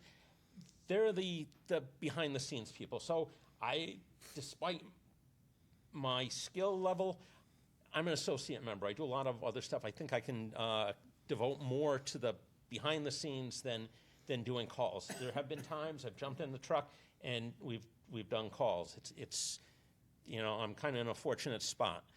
All members receive a small stipend at the end of the year. It's kind of based on the number of hours they ride, and that's to help offset fuel costs and their meals for a while they're at the building. And again, they may ride 6 hours or 12 hours if they're on the weekend. They may even bang out the whole 48 hours. But generally, it's not that extreme. The members who, so in addition to the stipend, they're all covered by a small life insurance policy, and they're also covered by workers' comp for injuries or illnesses that are sustained while working. The members who meet or exceed the minimum qualifications are eligible to participate in the town's pension plan for the volunteer ambulance, and they're also entitled to the property tax abatement benefit if they are a town resident. The ones who are not, well, they're kind of out of luck. It's just, maybe one of these days they could do something in-house to kind of make it worth their while too, and not lose out on such a great benefit that the town offers. We also have a lot of members who have passed in prior service in the military. There's some here tonight that are still in the military. Past Chief Pillsbury, I said he was a Vietnam veteran. So members here throughout have served in one branch or the other, but they've all served in different aspects of the military. So not only is there a love for country, but they're also the people who give. They give back to the association, they give back to the town. So it's important to know how the system works in order to appreciate what goes on and a lot of the things that you don't see. So a typical EMS call happens, you have this instant recognition, somebody crashes a car, falls off the roof, gets beat up, whatever. Somebody else calls 911. That gets the process going, you get a lot of information or as much as they can. Dispatch then sends out the ambulance. The first responder in this case is the police department. The ambulance, the EMTs have basic life support, and then if need be, you have advanced life support, which is the paramedic. They get to the call, they do what they have to do, they make a transport decision, and they head off to the emergency department. This is one of those things where we have some guidance through state regulations, but this makes a difference. This is where pretty much EMS involvement ends. However, making wrong choices prior to that can extend care, delay care, and so that's where a lot of this training comes in, that the members, they know a lot, they train a lot, they recognize things and know where to, which facilities to go to. If you're having a stroke, you go to a stroke center. If you're traumatized somehow, you go to a trauma center. By not going to the appropriate facility, delays care. And quite honestly, it could be life-altering there. So you have to give a lot of credit for what goes on in the back of the truck that's just not common knowledge. So a typical call, you have your call for service, the ambulance arrives, there's some patient assessment that goes on, and that's where this is the primary survey. Are they breathing? Do they have a heartbeat? Are they squirting blood somewhere that shouldn't be? And if that's the case, that's where these critical interventions come in. If you're bleeding all over, you put a tourniquet on. If your heart stops, you start CPR. If you're not breathing, they breathe for you. And at that point, there's that decision. Can you stay and stabilize, or do you just load and go? So situations where you load and go, those are the situations where EMS is not going to really make a difference at that point, the person needs the hospital, they need a surgeon, they need a CAT scan, they need things that are just beyond the capabilities of the ambulance. Where you may stay and stabilize is you may have somebody who has a low blood sugar, who's diabetic. You can treat them at the scene, you can provide them sugar, orange juice, you can do something for them to bring their blood sugar back up, and you have time. It's not as emergent, however, they still need treatment, assessments, and stuff like that. But that's one of those situations where you can do something and you can actually see the fruits of your labor. And it's definitely not like on TV. Most calls are very uneventful, they're somewhat mundane, and not everybody gets up after 3 chest compressions, coughs, and high fives, and goes on their way. I wish it was that easy. But, so in order to be able to respond, members need a lot of ongoing training. As you can see on the left, every 2 years, the EMT is required to have 40 hours of continuing medical education. The association, the RHVAA, provides 2 hours twice a month, 12 months a year. So they're getting 48 hours a year, or 96 hours every 2 years. That is double the minimum requirements for the biennial recertification. So the association does go out of its way to train its members. It takes the training seriously. It understands the necessity for the training and being able to react and stay atop the latest trends and treatments. Members are encouraged to take classes outside the organization too, and a lot of the members do. There's nothing saying you have to do it in-house. You just need get your hours. And being inquisitive, as most of the members are here, and want to do better, and do care about what they do, they've taken many of these classes. A few of these classes in here, a lot of them are free classes. They're FEMA funded, and it's a full pay round trip. We've done classes where we've been exposed to nerve agents. These are live nerve agents. We're all suited up, and you're trained to recognize the signs and symptoms. Some of these other classes handled explosives, and you see the after effect of the explosives in order to manage and treat these injuries, to recognize what else can go on. And really, a lot of it is just confidence. You know, you come across something, and you're like, hey, I've seen this before. I know what to do. It's not just one of these things where you're like, oh, please, let me just get through this. I knew I should have called out tonight or something else. But no. So there's a lot of things that we do. There's pediatrics. There's assessments with patients with autism. How to recognize and react and not really worsen situations by not understanding what's really happening. Some of the technology that was used on the ambulance, this power load stretcher system, which is up in the top left, that's a $50,000 piece of equipment. It's insane. I mean, the amount of, it saves your back. The thing's heavy as heck. But unfortunately, nobody's a lightweight anymore. So this stretcher can take up to 750 pounds. It's pretty much, you push a button, it goes up, push a button, it goes down, pretty much loads itself, and then you just push it back into the ambulance. Bottom left here, this Lucas device, which is used for CPR on patients, $28,000 for this, just to make sure the CPR is being done right and giving this person the opportunity to live again. It sets up, you put it on their chest, you line it up, it takes care of the right depth, it takes care of the right, the frequency of the compressions. It'll talk to you, it'll record, and it gives you feedback. Middle, you have the patient care monitors. You see those in the hospitals. You have an AED down at the bottom. Top right, you have a pulse oximeter. Those are like today's toaster ovens. You open up a bank account, they give these things away for free. They used to be hundreds of dollars. So it's amazing how the technology progresses, and now that stuff is, it's just like a disposable calculator. And then on the bottom right is a glucometer for measuring blood sugar levels. The EMTs are allowed to give certain medications or assist with them. We have oxygen we have a meter dose inhaler for an asthmatic. We're allowed to give aspirin for somebody who's suspected to have a cardiac event going on, as well as assist with the nitroglycerin also for a cardiac event. So you presume this person's having a heart attack. You're allowed to give the aspirin, you give them nitro. Bottom left, the Instaglucose for treating diabetics.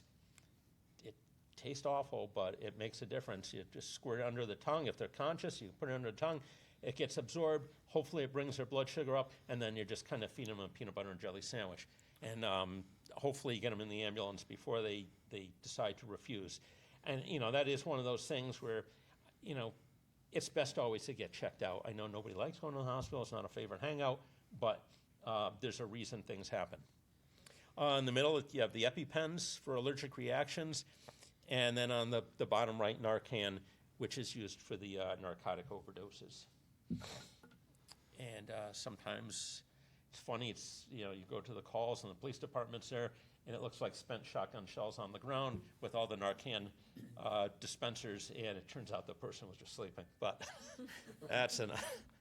So the ambulance also plays a lot with the community, or has a lot of community involvement. And these are generally uncompensated events. Again, these members here are doing it out of their willingness to help the town and partake in the events that make the town and make people proud of the town and make people want to come to the town. As you can see, there's a ton of medical standbys. We do stuff with the other agencies. We do stuff with outside agencies. The ambulance also has a scholarship fund that goes for medical education, and they also provide training. So there's the EMT training classes. They do the CPR, stop the bleed classes, which teach you to put on tourniquets, and if you didn't pass out or throw up yet, it'll teach you how to pack a wound to make the bleeding stop. And I'll tell you, we have a good deal on these EMT classes. We're easily $400 to $500 less than all the surrounding areas in the hospitals. So $950 is a good deal, unless you like spending $1,400. Hey, and then you get to meet the other people here and all these smiling faces. If you look at the picture, you see some of the classes we've done. Top is some CPR.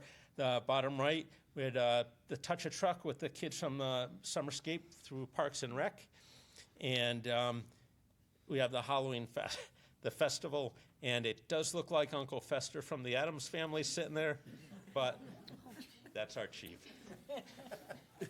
We told him to look away. All right, so our vehicles. So as I said earlier, the Ambulance Association is in the process of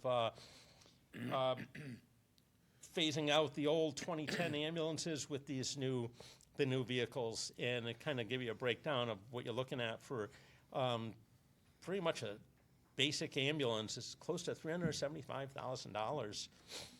All right, and the association operates 3 ambulances, has 2 paramedic intercept vehicles that are manned through the contract paramedic service.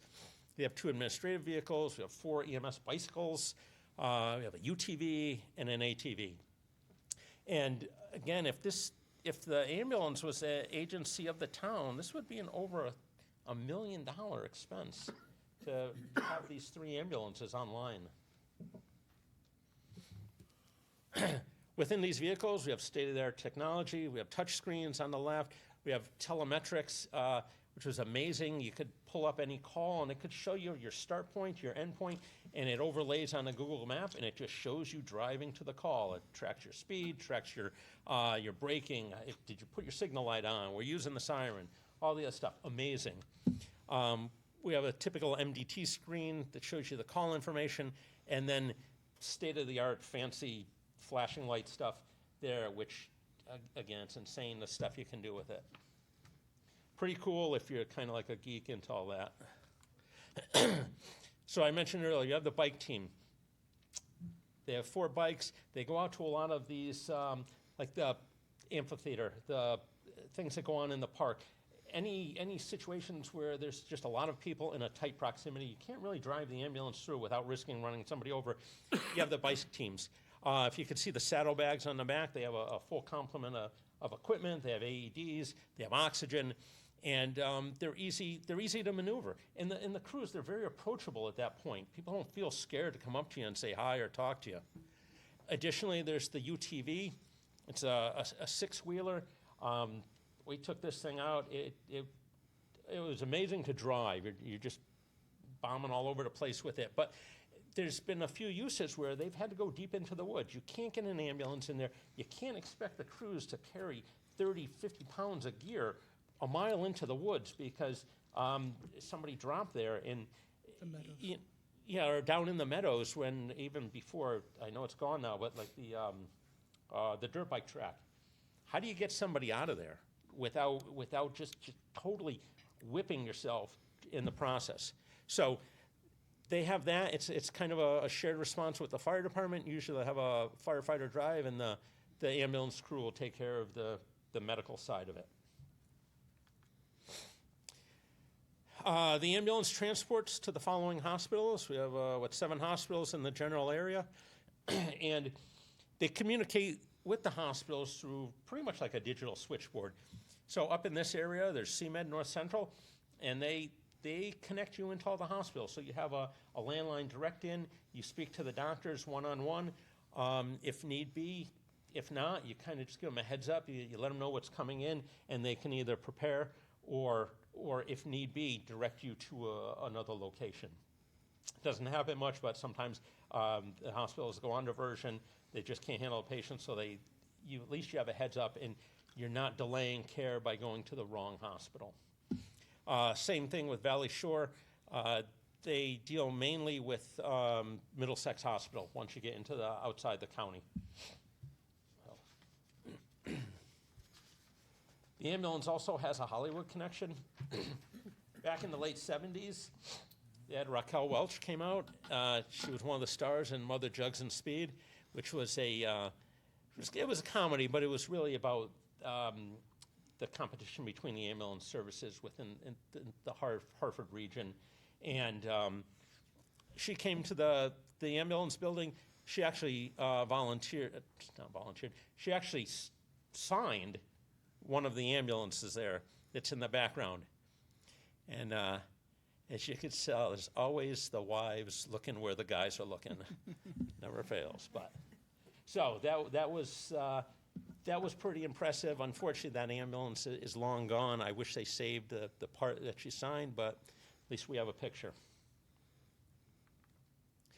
Pretty much wrapping up. Here's some call stats. This is pretty much 5+ years. This is going back to when they switched to the electronic patient records. And so you're looking at what we do for calls on a monthly basis over the course of the year. So you can see it's a pretty steady. The line on top is your average, your 5-year average. So it stays pretty consistent. And these are the calls that these guys are banging out every month. It's 108 hours a week. Overall, our runs per year for the past 5 years, and you can say they're pretty steady. They're around 1,400, roughly three calls per shift if you stretch it out over the course of the shifts that are covered. And then lastly, we have our average response times. And I said, despite the geographical disadvantage of where the ambulance building is at the far corner of town, these are some pretty impressive numbers for a hot response. This could be getting to the other side of town, but 6 minutes and 19 seconds, and this is about 7,000 calls total. So a hot response is lights and sirens. A cold response is just with the flow of traffic, and that number 2 is nothing to sneeze at. That's a good number. So the crews are getting to where they have to go on average very quickly. And this is an open invitation to all of you on the council that if you'd like to come right along on a shift, just let the chief know. let whoever your contacts are with the organization know. You probably run into Kim every day or run away from Kim. But we had Rep. Kerry Woods came and rode along, and she loved it. She even got a free hat out of the deal. So at the end of the day, the association provides a vital and expected service to the town. Operationally, it has a minimal financial impact on the town of Rocky Hill and the taxpayers. And how do I have this worded here? That's it. Again, if it was a town agency, being not a town agency, the association saves the town and the taxpayers significant amounts of money annually. So, and thank you. So, the mayor got to keep the hat too. So, are there any questions for us or any of the members or comments? Just like to thank you all for everything you do for our town. Thanks. I'm just curious, we hear so much about recruitment and retention problems across municipalities. And so how, if at all, has that impacted you? I say recruitment as a whole, it's a struggle wherever you go. I see it from the fire department side also. There's a big commitment. It's 160 hours at a minimum just to get certified. So if you can pull in from other agencies, that's great. You get somebody who's pre-certified. Right now, there's an EMT course going on. Unfortunately, those classes just don't have the draw. People just don't have the time. So we're trying to do. We have this. Granted, it's a small stipend. There's the stipends. We do what we can for the members to entice them to keep them interested and want to stay. Nationally, it's just a fight. Try for the high schools. You almost have to really start when the kids are young, plant the seed, saying, hey, this is a worthy event, and then you just have to wait for them to grow into it. There's only so much money there to, again, draw people in. It's costly. The association pretty much breaks even. It's taken 14 years to save up to buy these ambulances. So the place is not flush with money. So, you do what you can to try to entice anyone out there. And then the offer's open to you. Anyway, if you want to come see what we do, you want to sign up for classes, we'll take you. Do you guys pay for new recruits to go through those certification hours? They'll pay for the class, and if they decide to ride with us for a year, we reimburse them for the class once they do finish the class and ride with us. Yes. That's great. And how many people do you have riding with you now who can provide services? We got 50 EMTs that are on the schedule riding at various times. The majority of them, a lot of them work. They don't pull the full 288 hours that are required, but they come down when they can. We have a lot of traveling. We have a couple of traveling nurses that go all over the country, and they're gone for 3 months. They come back for 3 months. They ride. We have a lot of students that are in college. They go to school, and then they come back to town, and then they're riding during their breaks and stuff like that. So we have our ups and downs, but we have a good core of people that are putting the ambulance on every night. We haven't had the medic with us riding for a long time, at least over a year and a half now. We also have recently, within the last 5 to 6 months, the weekends we're doubling up on putting ambulances on, and during the week we're having two ambulances on also at night. So we're getting there. We have a lot of young people, so the problem that we're having is that there's the crew chief position that where they can drive and control the scene and be able to run the scene. We're a lot older now, and there's not that many of us. But those people, once they get old enough, they'll be able to drive because they're under 18 or under 21, and they can't be driving the town vehicle, the vehicle. So right now, if you had to pull your people? You're comfortable with having 50 people on your. Oh, we're never comfortable. We'd always love to have more, but yes, I mean, we're putting the EMLTs on every night without an issue. If somebody's sick, there's plenty of people to call to ask to come down and cover their shifts. But we're doing good. Question. Does OEM, well, I don't know if it's a ambulance rule or OEMS, but MRTs? Would you accept MRTs? What is an MRT? MRT is there, well, it's now, they're called EMRs, or Emergency Medical Responders, so they're the equivalent of the same certification level as the police department has as a first responder. So they have a limited set of, their scope of practice is limited. So it's not up to the level of EMT, there's less training. There was something, I think, with OEMS, to be a full legal crew, you had to have 2 certified EMTs or better. So I'd have to go back and look that up. No, the EMR can drive, they didn't have an EMT in fact. Okay. So, yeah, stand corrected. There's not a lot of EMRs, MRTs out there either. So I believe that had been looked into in the past. I don't think there was not a lot of, not a lot of draw. Do you have any deficiencies in drivers? Just their ages. That's the problem is with the 21, that cutoff for the insurance. Now, if there was some way to get around it, that would open up, a bunch more slots for them. I said, when you and I worked together, we were 18, nobody cared. We were just bombing around doing our thing, and we didn't wreck anything, so. Okay, thank you. No, thank you very much. Why is Rocky Hill more desirable than the other towns? I'm not sure. It's I don't know the leadership structures of some of the other towns.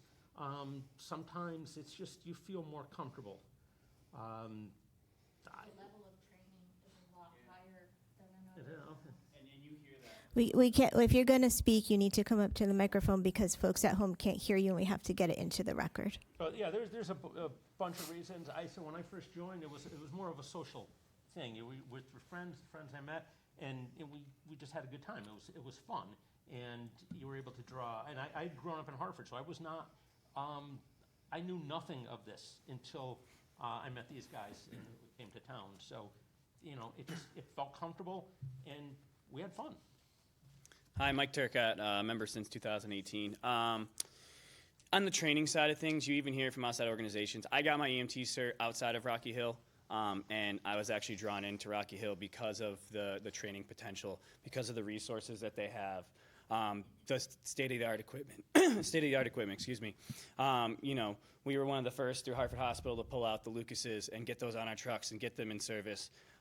There's a lot of things that Rocky Hill is doing in the forefront of EMS in the state that other organizations can't touch. And so you hear it from outside organizations. I mean, I also volunteer in Cromwell for the fire department in their EMS service, and I have guys that talk to me there, and they're always asking what we're doing out here, especially with like the volunteer support and all that. They're like, how do you guys get your numbers? Like, we're struggling out here in East Hampton, we're struggling out here in this part of the state, and it's just, the training, the community involvement, and the leadership and stuff. So. And how many hours do you average a week here? It varies. So I'm a teacher by career. So in the summer, I can put 80 hours in a month, 80, 90 hours in a month just because I have the time. In Rocky Hill? In Rocky Hill, yes, in Rocky Hill.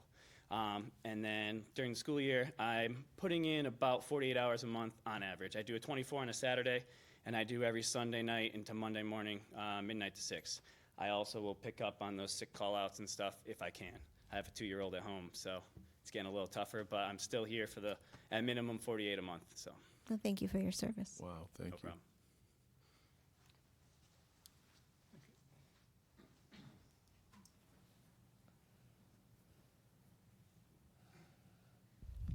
Julia Hadman. I've been a member since 2018. Also, I actually took the class with Mike Turcott. And I'm a Cromwell resident, as he is, but I choose to ride in Rocky Hill for the things he said, that the training is better. Training other departments is kind of random when it might happen. It could be this shift or that shift. We have 2 set training meetings every month. And right now, Nancy is stepping in and Mike Turcott to help fill that training void. And they make sure that those trainings are going to fall in line with what we need to be recertified. Then they also offer other services, support services. When Chief Gray had passed, I was his partner in his line of duty death. The support this organization gave me, it was really amazing. They are a family. And when you ride with people who serve, they will serve you when you need it. So that's why they're important to me. How many hours do you average riding per week? Yes, I ride a guaranteed 12 hours every single week. I am the Tuesday overnight crew into Wednesday morning. I pick up every single holiday. I pick up Thanksgiving, Christmas, and New Year. I don't have kids, so I try to defer for people who do, and my parents are gone. So people, who have older parents, I also want them to spend that precious time with them on the holidays, and then I'll fill in the winter on weekends here and there when there's a coverage needed.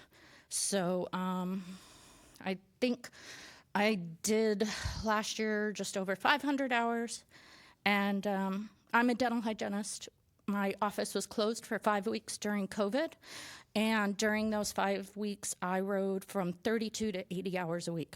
Wow, thank you so much. So, yes, thank you. Thank you.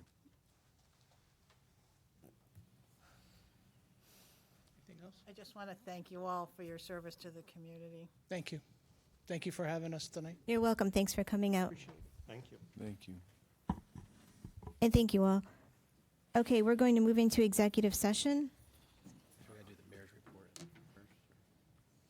No. Yeah.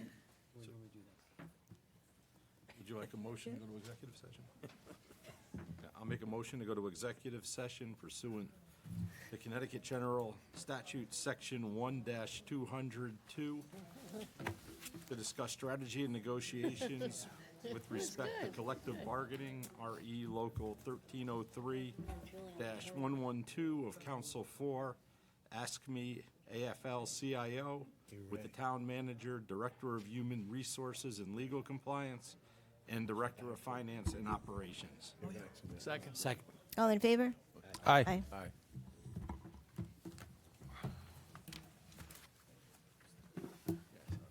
You'll hit the button.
Make a motion to amend No, come back. to end executive session. I'll second.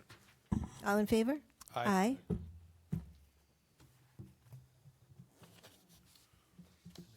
Can I make a I'll motion? move that we add agenda item 9 as, move up to, or move it as a new business, B, discussion and possible action on the contracts. I'll second. Any discussion? All in favor? Aye. Aye.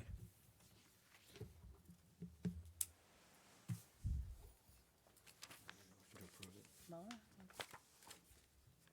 You want to make a motion to approve the contract? Yes. You don't want me? Oh, I thought you said Mona. Motion to approve the contract? Motion to Do I have to read this whole thing? Yeah. She's doing it. The collecting, the contract for collective bargaining unit, local 1303-112 of council number 4, AFSMI, AFL-CIO. I'll second. Okay. Any discussion? All in favor? Aye. Aye. Okay. Counselor Greenspan, do you need to go? I am going to exit. Okay. So we're going to just wrap up quickly with a brief mayor's report and then town manager's report. So Ramadan has started last week, and I want to wish all of our residents and their families a very happy and peaceful Ramadan full of love and endless blessings. And to you, we all say Ramadan Mubarak. I'm going to gloss over some of like the non-essential things. We had our first annual State of the Town, which was quite successful, and I want to thank everyone who made that possible. We've gotten a lot of positive feedback from the taxpayers, both residents and businesses, who really had no idea about all of the wonderful things that our departments contribute to the community beyond what they see folks doing every day from their offices. So it was very enlightening to folks, and so I'm eager to continue that tradition moving forward. It is Women's History Month, and this theme is, the theme this year is Inspire Inclusion. So very briefly, what we are doing in Rocky Hill to promote that theme. We have our partnership with Girls with Impact, which is the nation's only online business program for young women between the ages of 14 and 22. And so we are investing in our young women to give them the technical skills and the confidence to become business leaders and to bring their ideas to life. Registration is still open for that. It's open for the remainder of the week. It is a free program, and so I encourage all of our young women to take advantage of that. Rocky Hill Human and Youth Services has a girls empowerment group, which just celebrated the completion of another successful class. So they have a series of sessions as well, and I was able to attend that celebratory session and listen to the students. They presented projects about the role women play in different cultures around the world, which was very interesting and informative, and we're so very proud of those young ladies. Central Connecticut Health District is doing its part. They're having a mobile mammogram van on Thursday, April 18th. You do need to register for that. I believe you can walk up for appointments, but make sure you contact CCHD to determine what the requirements are. It really is meant to reach out to those women who may not have insurance or who otherwise have barriers to getting a mammogram. So please make sure that you make an appointment and get tested. And then, of course, Rocky Hill Police Department partnered with Jane Doe No More to empower girls ages 12 and up to escape alive from a predator. That is another free community event. I suspect that it's probably full by now, but you can always check online about registration. And then some of the things others have done in the community this month.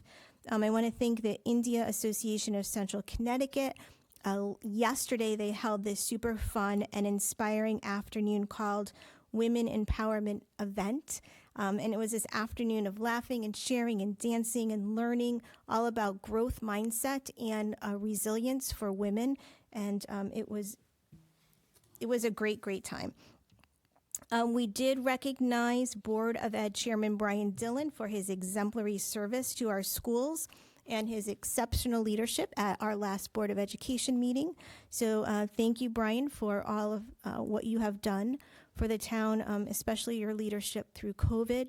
And it's a result of really some very tough daily decisions that the Board of Ed has made over the course of the past several years to get us through that pandemic that has allowed our students to thrive and not be victim to some of those learning losses that we see in other districts.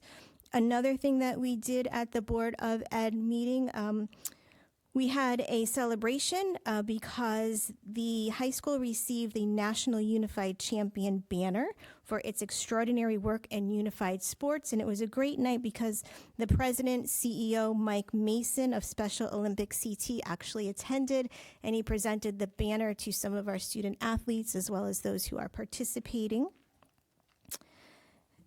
And let's see.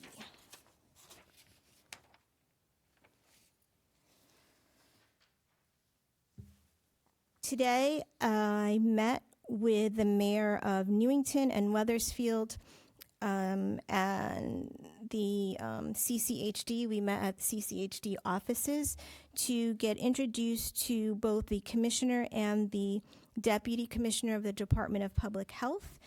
It was a very informative 2-hour meeting where we discussed public health, and the one thing that I took away from that I never knew before is that DPH is actually funded, 85% of its funding comes from the federal government, and only 20% comes from the state government. So this year, by way of example, the health district is going to raise its per capita rate slightly, but it's as we learned today, there really is such limited funding in public health that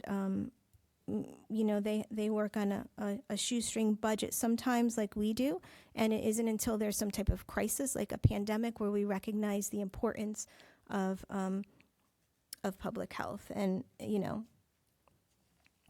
I want to just commend CCHD for what they do, because one of the things that Charlie will say is it takes a lot of work to make nothing happen, and we've been fortunate in Rocky Hill that not much does happen because of their good work.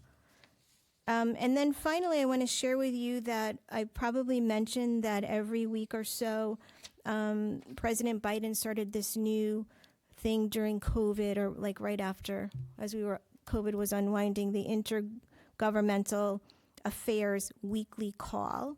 And this past call on the 14th, we were talking about infrastructure money, and so he has people from different departments who speak with mayors, and it's based on the region that you live in, but you can interact, and how that infrastructure money, that IIJA money, is impacting communities. And I just want to for everyone to recognize that the work that we're going to be doing on the Silestine Highway, the study to look at traffic and flow and safety and cyclist and pedestrian use is from this IIJA money, and it was a super, super competitive grant. And so they were kind of talking about to other municipalities, hey, if you didn't get money, we're sorry, like keep trying. But we were super, super fortunate. And so I just want to, again, say thank you to Senator Blumenthal and Congressman Larson, who advocated very strongly for both Rocky Hill and community and Weathersfield, who partnered to apply for that grant. And I'm going to leave it at that. A big shout out to Rocky Hill Education Foundation, just in case it's not on your list, Ray, with the fundraiser for the basketball. The Rocky Hill Dream Team, which is all teachers and police officers and all kinds of folks from the community played the Wizards and raised a boatload of money for our schools. Okay, my turn. I will be very short. 1761 Silestine Highway, the old scuba shack property. Buildings have been demolished. There will be a gas station, convenience store with a drive-through development that was approved probably 2 years ago by the Planning and Zoning Commission. That's underway. Middlesex Chamber of Commerce Economic Development Consortium. It's a regional economic development steering committee comprised of mostly economic development chairs of the various down county, Middlesex County towns and Rocky Hill. They've been getting together to talk about their issues in each of the towns, opportunities, things that they might want to do to enhance their communities and get ideas from other communities. At that meeting, everybody was looking towards Rocky Hill, things that we've done over the decades, over the years here.